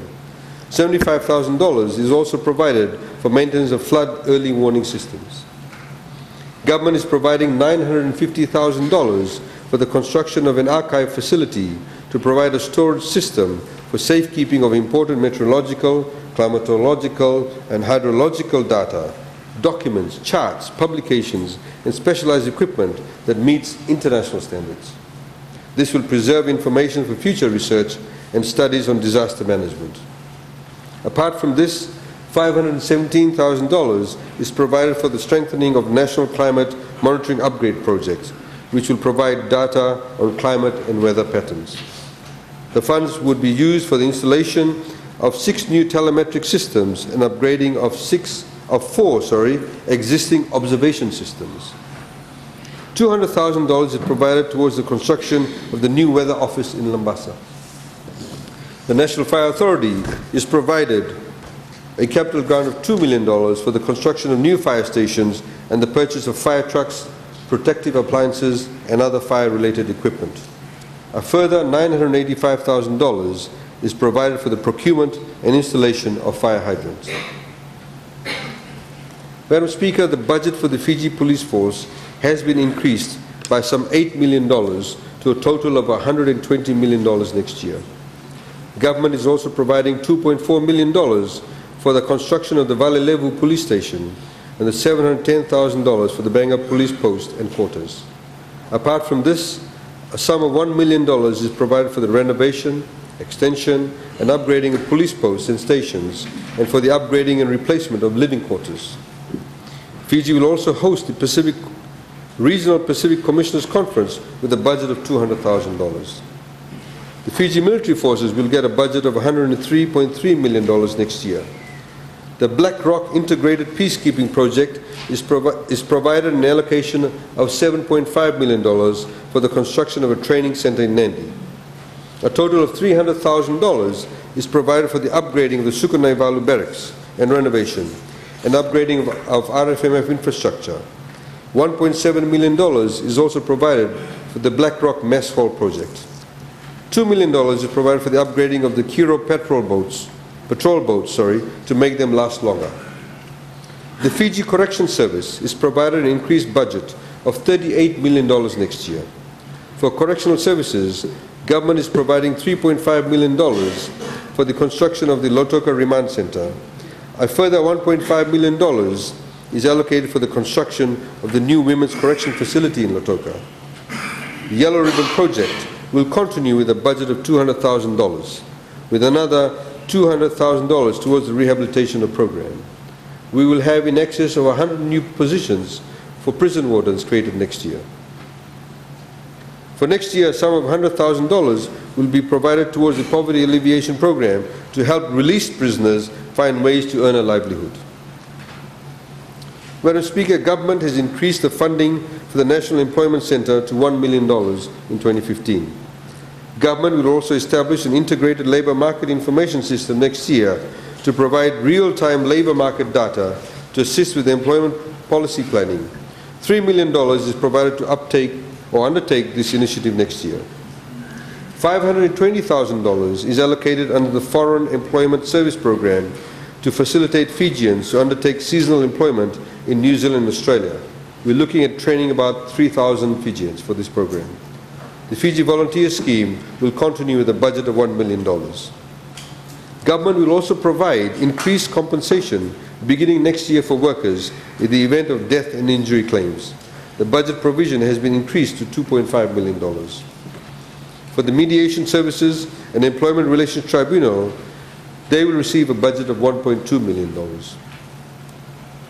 Madam Speaker, the employer contribution to the Fiji National Provident Fund will be mandated to 10% effective from 1 January next year. The 2% increase will enable employees to accumulate retirement savings much faster. Madam Speaker, ITC services will be provided a budget of $26.3 million next year to undertake modernization of IT services across government. $1 million is allocated for the digitization of records at the Registry of Titles and Companies Office. $200,000 is provided for the computerization of the VKB records with the Ministry of Itauke Affairs. Government is also providing $1 million for the implementation of the National Switch and the Fiji Pay system. $4.6 million is allocated for the renewal of software licenses. Madam Speaker, government will fully implement digital television by the end of next year. This is a very exciting project for Fiji. We've provided $2 million to assist consumers in meeting costs of purchasing the set-top boxes needed to receive digital signal. The Telecommunications Authority of Fiji will receive a grant of $1 million next year. Madam Speaker, a budget of $800,000 is provided for the operational expenses of the Pacific Islands Development Forum. Secretariat next year, together with a further $500,000 towards hosting of regional meetings. Madam Speaker, government is committed to continue its peacekeeping relationship through the UN and with the UN, and do what we can as a nation to ensure international peace and security. We can be very proud of our long-standing role in international peacekeeping, for which we have been very favorably known and indeed acclaimed for. A total budget of $72.6 million is provided for this next year. Madam Speaker, Fiji has a beautiful and diverse culture. It is an object of great pride to all Fijians and of great interest to our visitors. All proud countries remember their history and cherish their culture, and Fiji is no different. Protecting and preserving our heritage is an important aspect of safeguarding our cultural identity. Government is providing $350,000 for the extension of the Fiji Museum, which houses our historical and cultural exhibits. The Fiji Museum and National Trust will receive an operating grant of $330,000 and $300,000 respectively.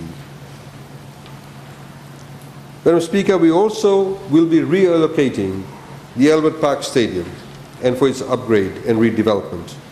$10 million has been allocated in next year's budget for the $16 million project. The allocation will fund improvements in the ground facilities and will also help with the modernization of the facilities. A sum of $470,000 is provided for the Levuka World Heritage upgrading and listing, with a further $100,000 for the Visitor Information Center at the Momi Battery Historic Park. Madam Speaker, Turangani Koros, Matani Tikinas, and District Advisory Councillors play important roles in the delivery of services in the rural areas. In 2015, we'll increase the allowance of Turangani Koros to $75 a month, Matani Tikinas to $60 a month on top of travelling allowances, and District Advisory Councillors, who have a much bigger area to cover, will for the first time receive any allowance at all of $100. The Ministry of Itoke Affairs Board will also receive an increased grant of $3 million to support the board's operations in 2015. Madam Speaker, it is part of our vision to transform ourselves into a modern and dynamic nation state and a genuine beacon of good governance in our region. To this end, government has already signalled that one of the main priorities in our new democracy is to reform the civil service to better serve the Fijian people. We intend to do this methodically and well. We have commenced discussions with the World Bank, which will undertake the review exercise. The review will focus on identifying the adequate structure and roles of ministries to avoid duplication and facilitate service delivery, the optimal size and number of each agency, adoption of technology, key competence requirements, and remuneration levels. We intend to introduce different pay structures that recognize specialized skills and open up new career paths, particularly in specialized areas.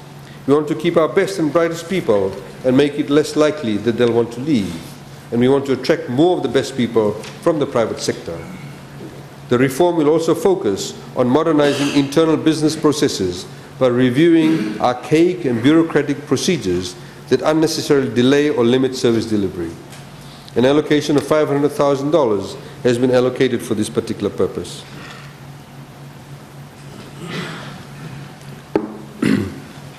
Madam Speaker, government's revenue has been growing steadily as a result of the current economic boom and higher spending by businesses and consumers.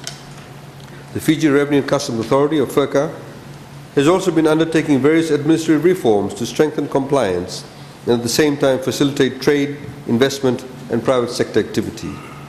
Annual tax collection by FERCA will cross the $2 billion mark for the first time in Fiji's history by the end of this year. This is a clear indication of our growing national economy and successful tax reforms. This trend will continue, and we expect tax collection to be much higher next year. Madam Speaker, this government is committed to simplifying the tax code to make it fairer, more understandable, and less cumbersome. Our low tax environment has already proven a boon to growth by giving businesses room to grow. Simplifying the tax code will encourage compliance, which will mean greater civic responsibility and, of course, more revenue. It will make Fiji an even more attractive place for foreign businesses to locate, and it will generate more revenue. We expect to begin work on the tax reform next year. We'll broadly continue with the competitive tax regime that we established after the taxation reforms in 2012. In 2015, the following revenue measures have been adopted. In line with government's effort to reduce non-communicable diseases and promote healthy living, the excise duty on tobacco and alcohol has been increased by 10%. This is also applicable on imports. An excise duty of 5 cents per litre will be applied on all sweetened drinks. The minimum agricultural capital investment required to qualify for a 10-year tax holiday is reduced from $2 million to $250,000. This incentive has been extended until 2018 and will spur development in the agricultural sector. The scope of the SME incentive will now be extended to cover the whole agricultural sector, not just a few areas. The tax exemption for entities with a turnover of no more than $500,000. All mortgages relating to agricultural sector or any type of land and all SMEs will be exempted from stamp duty payment. Contributions from both individuals and corporations to the Farmers Emergency Fund account for disaster relief will be eligible for tax deduction of 200%. Concession Code 255 is amended to include all floriculture-related items and will attract zero duty. Code 265 is also amended to include drilling machinery and equipment for borehole projects and will attract zero duty. This will assist with government's commitment to provide clean and safe water to everyone and include the private sector. Accredited ICT training institutes and ICT startups involved in application design and software development shall be entitled to a 13-year tax holiday and duty-free importation for the establishment and during ongoing operations. The incentive to internationally recognized ITC institutes will also be approved. To assist exporters, the export income deduction that is expiring this year will be increased from 40% to 50%. The duty exemption for motor vehicles for returning Fijian residents will be limited to 1 vehicle per family. Any additional vehicles will be subject to normal duty rates. For the tourism industry, the definition of projects in the 11th schedule of the Income Tax Act will be expanded to cover buying and selling of units in hotels and integrated tourism developments. The Short Life Investment Package, or SLIP, is also extended to include new apartments for average length of stay of no less than 6 months. The Tourist VAT Refund Scheme will be extended to the Nosori International Airport and Lautoka Wharf. The Fringe Benefit Tax, or FBT, will be extended to accommodation provided to hotel executive managers regardless of the location of the hotel. This amendment is necessary to bring clarity in the FBT legislation. Biofuel incentives that provide 10-year tax holiday and duty-free importation for new factories and chemicals for biofuel production will be extended to 2018. The accelerated depreciation provision will also be extended to 2018. Interest income up to $16,000 will be exempt from the resident interest withholding tax. This will encourage savings and is in line with PAYE's final tax. It is also aligned to the current personal income tax threshold. Government has also reduced duty on filming equipment to zero in order to support the audiovisual industry and filmmaking sector in Fiji, which will generate more employment and develop local talent. Valuation for capital gains tax purposes will be undertaken by the Office of Solicitor General, and in order to ensure that the process remains independent. Concession Code 263 and 264, covering the importation of energy conservation goods, will be extended to include hybrid solar electrical powered items, solar charging systems, and energy storage systems. LED lights or LED lights will now be included in the customs tariff to allow for zero duty on importations, of course to save energy, Madam Speaker. The definition of sports items in the customs tariff is expanded to include a wider variety of sports. Legislation will amend the service turnover tax to apply to the provision of meals and beverages or other services in a licensed bar. This action is again brought about to bring about clarity. STT will also include hired cars with LH number plates and takeaway meals in restaurants with gross turnover of $1.5 million or more. STT, however, will not apply to medical evacuation and natural disaster services.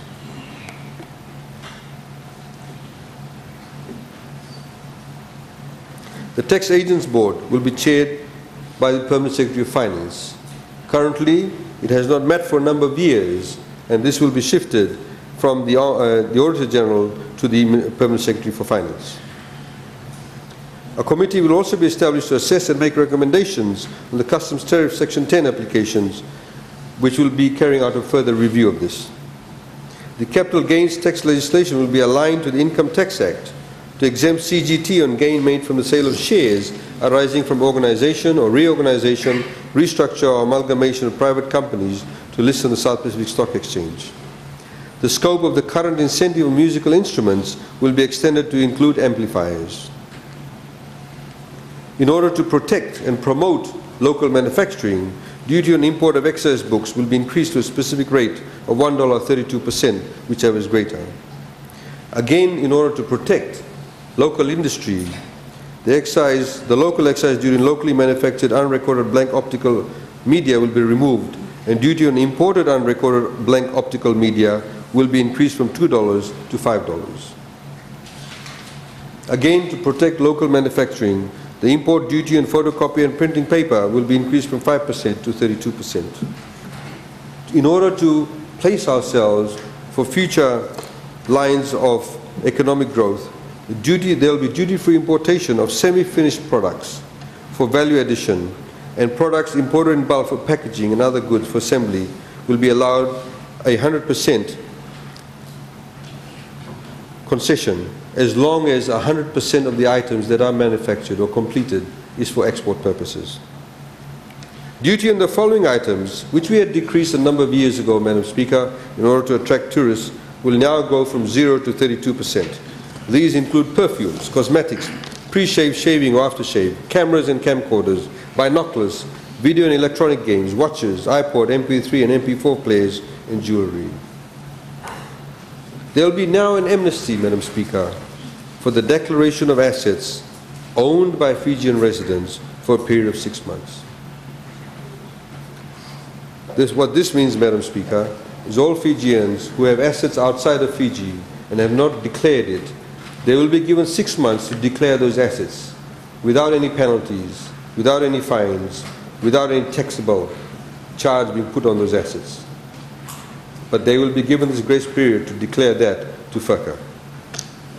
There will also be an amnesty for a period of 6 months where those who have accepted their tax liabilities but they cannot pay those tax liabilities and want to have a payment program, they will be given 6 months to be able to work out a payment program with FIRCA. That payment program will be worked out by a subcommittee of the FIRCA board together with CEO in order to establish a payment program. So this only applies to those individuals or companies that have accepted their tax liability but are finding it hard to pay. We're giving them 6 months to come up with a payment program.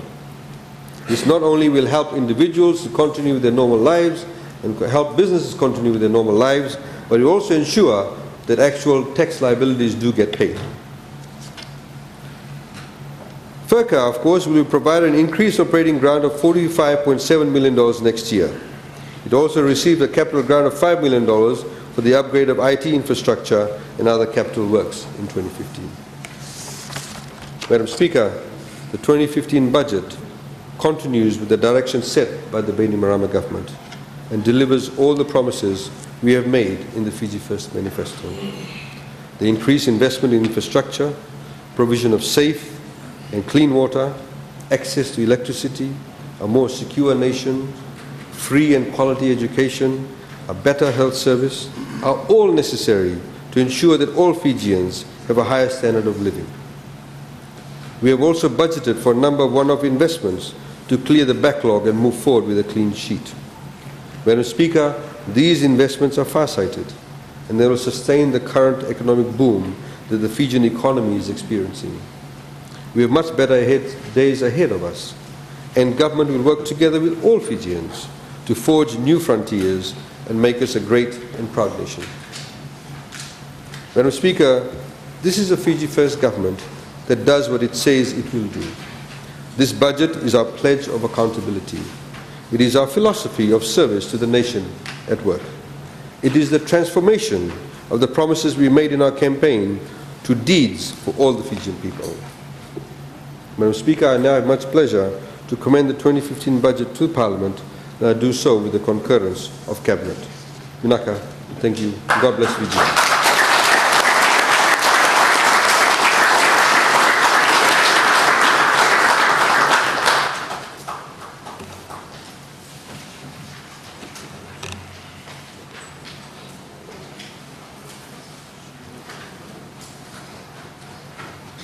Thank you, Madam Speaker.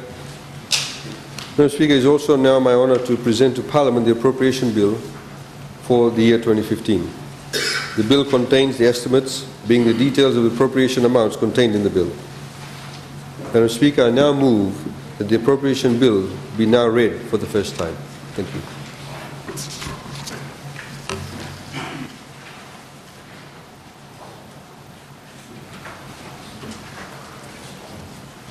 Secretary General.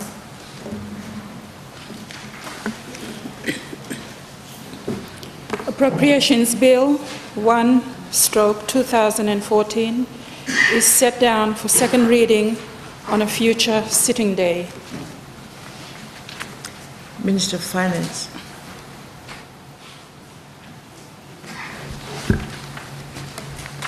Thank you, Madam Speaker. Madam Speaker, I wish to also now, with your permission,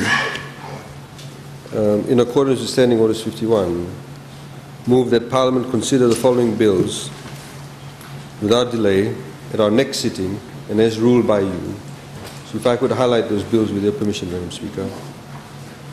A bill for an act to amend the Stamp Duties Act, a bill for an act to amend the Income Tax Act, a bill for an act to amend the Tax Administration Decree, a bill for an act to amend the Service Turnover Decree, a bill for an act to amend the Fringe Benefit Tax Decree, a bill for an act to amend the Excise Act, a bill for an act to amend the Customs Act, a bill for an act to amend the Customs Tariff Act, a bill for an act to amend the Capital Gains Decree, a bill for an act to amend the Value Added Tax Decree, a bill for an act to amend the Tertiary Scholarship and Loans Decree, and a bill for an act to amend the Sales Act, Cap 137. Madam Speaker, I move that these bills be passed through Parliament through the expedited provision of Standing Orders 51, with your ruling at the first reading when we next meet for the continuation of the debate on these bills. But we, with your pleasure, seek that the debate on these bills take place after the budget has been passed. We hope, after the debate on the budget, when we meet on the 1st of December, and that if we could then, under Standing Orders, following the approval of the budget, deal with these bills that I've just enunciated. Thank you, Madam Speaker. Thank you. Is there a seconder? Madam Speaker, I beg to move second the motion. Thank you. We will now move to a vote on that motion.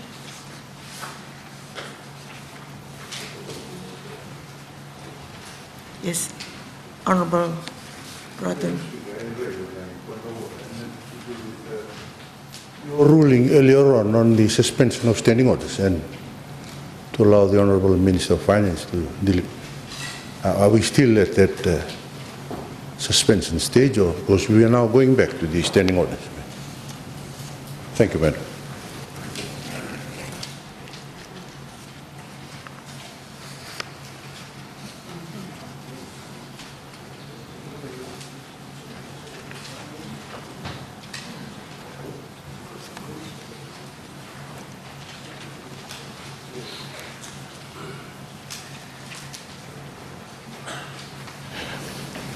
Madam Speaker, if I might, with your indulgence, enlighten the House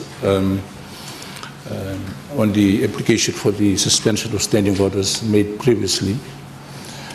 That particular request was done to allow the Honourable Minister for Finance to exceed the time of 20 minutes to present the appropriation bill to Parliament.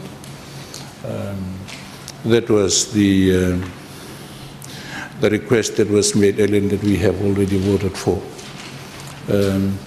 This particular application that the Minister has made is with regards to Standing Orders 50 for expediting the reading of the bills as 51 rather, through the process of Parliament as allowed for in the Standing Orders. Thank you.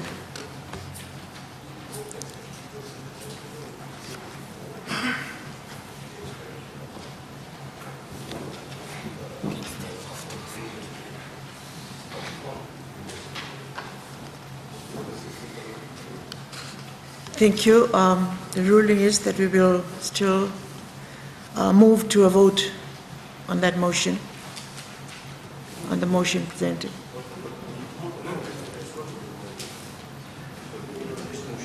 On the Minister of Finance's motion.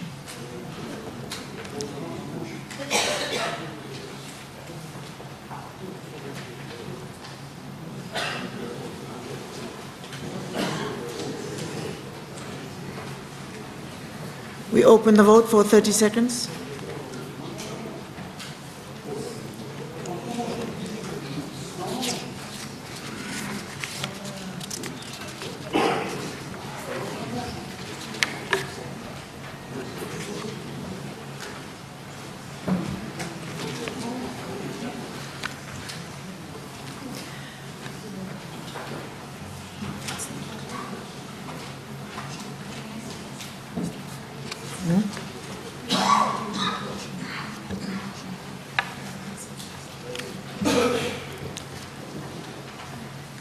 will just clarify that we are now voting on the motion that has been presented by the Minister of Finance on the appropriation bill.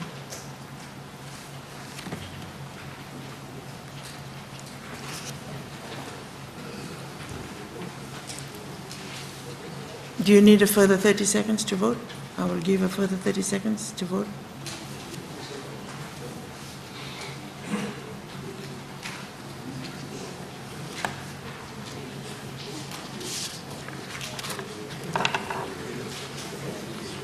Have all members voted?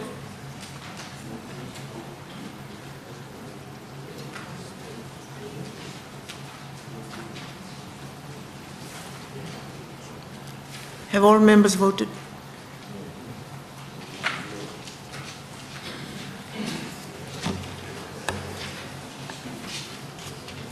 If so, we close the vote.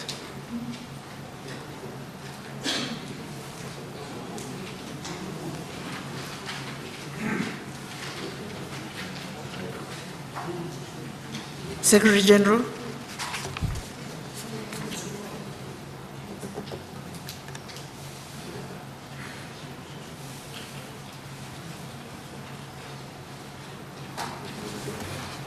The result of the vote are as follows. Ayes 33, 15 have not voted, and 2 no.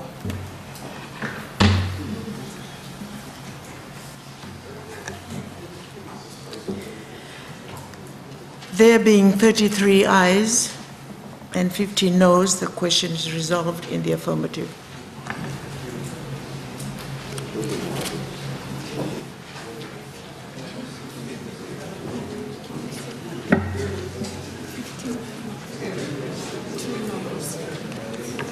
Sorry. No, 33 ayes, still the same, but 15 have not voted. And there are 2 noes.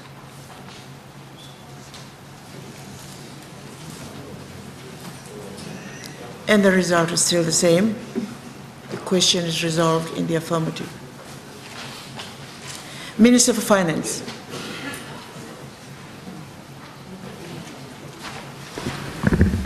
Thank you, Madam Speaker. As I mentioned on that motion that is now carried, and we now look forward to the debate on the budget when we next meet, when the House resumes. As we said, once the vote is taken, following the debate on the budget, we will then move on to the application or the motion that's just been put for those additional bills or consequential bills to be then debated under Section 51. As we have said, that we'd like to expedite the process in order to give effect to the budget come 1st of January. Because, Madam Speaker, as you know, that Parliament will not meet now until February. And in terms of the effectiveness and the implementation of the budget, we need to have these laws in place to have it effectively implemented from 1 January, Madam Speaker.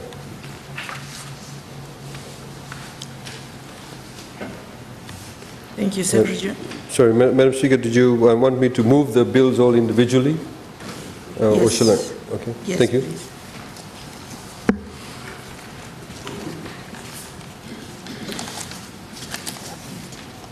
Madam Speaker, I move that the bill for an act to amend the Income Tax Act be now read for at least for the first time now. I move that the bill for an act to amend the fringe benefit tax be read for the first time. I move that the bill for an act to amend the service turnover tax decree be now read for the first time. I move that the bill for an act to amend the Stamp Duties Act be now read for the first time. I move that the bill for an act to amend the tax administration decree be now read for the first time. Madam Speaker, I now move that the bill for an act to amend the Excise Act 1986 be now read for the first time. Madam Speaker, I move that the bill for an act to amend the Customs Act 1986 be moved for the first time. Madam Speaker, I move that the bill for an act to amend the Customs Tariff Act 1986 be read for the first time. Madam Speaker, I move that the bill for an act to amend the value-added tax decree be now read for the first time. Madam Speaker, I move that the bill for an act to amend the capital gains tax decree be now read for the first time. Madam Speaker, I move that a bill for an act to amend the tertiary scholarship and loans decree be now read for the first time. Madam Speaker, lastly, I move that the bill for an act to amend the Land Sales Tax Act, Cap 137, be now read for the first time. Thank you, Madam Speaker. Thank you. I now call on the Leader of Government in Parliament. Madam Speaker, I stand and beg to second the motion. Thank you. Thank you. Do we have a seconder?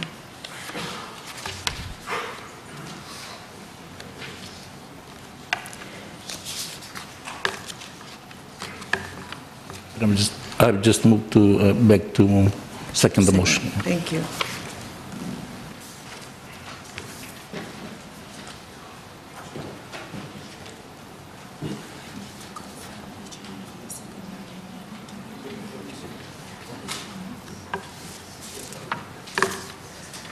Secretary General.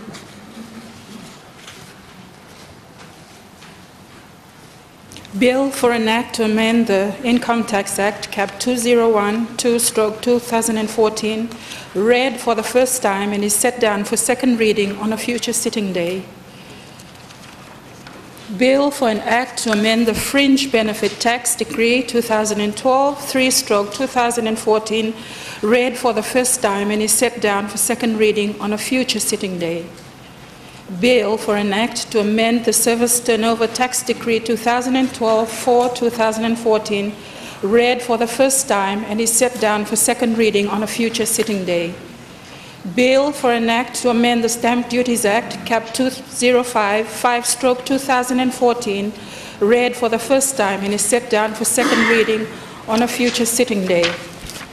Bill for an act to amend the Tax Administration Decree 2009/6/2014, read for the first time and is set down for second reading on a future sitting day. Bill for an act to amend the Excise Act 1986 7/2014, read for the first time and is set down for second reading on a future sitting day. Bill for an act to amend the Customs Act 1986 8/2014, read for the first time and is set down for second reading on a future sitting day. Bill for an act to amend the Customs Tariff Act 1986 9/2014, read for the first time and is set down for second reading on a future sitting day.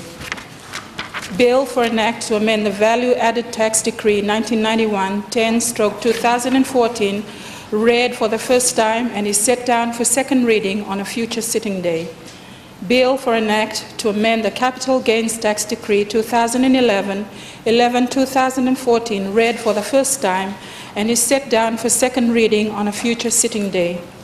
Bill for an act to amend the Tertiary Scholarship and Loans Decree 2014 12/2014, read for the first time and is set down for second reading on a future sitting day. Bill for an act to amend the Land Sales Act, Cap 137 13/2014, read for the first time and is set down for second reading on a future sitting day. Thank you. I call on the Leader of Government.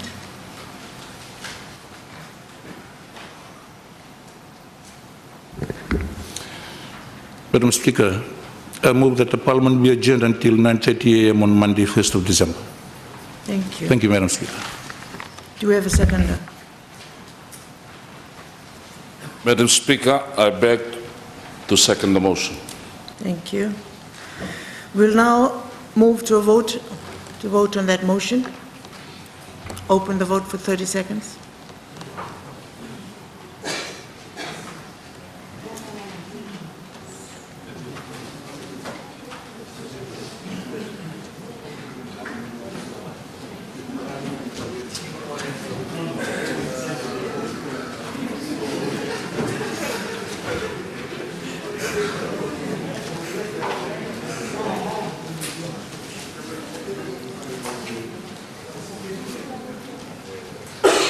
Have we all voted? Thank you. The vote is closed. Secretary General.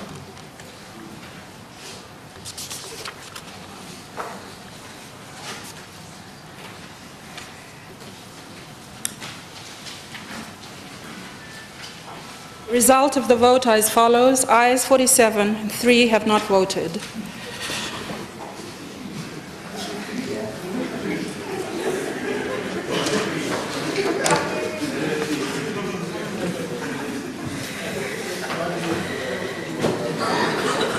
There being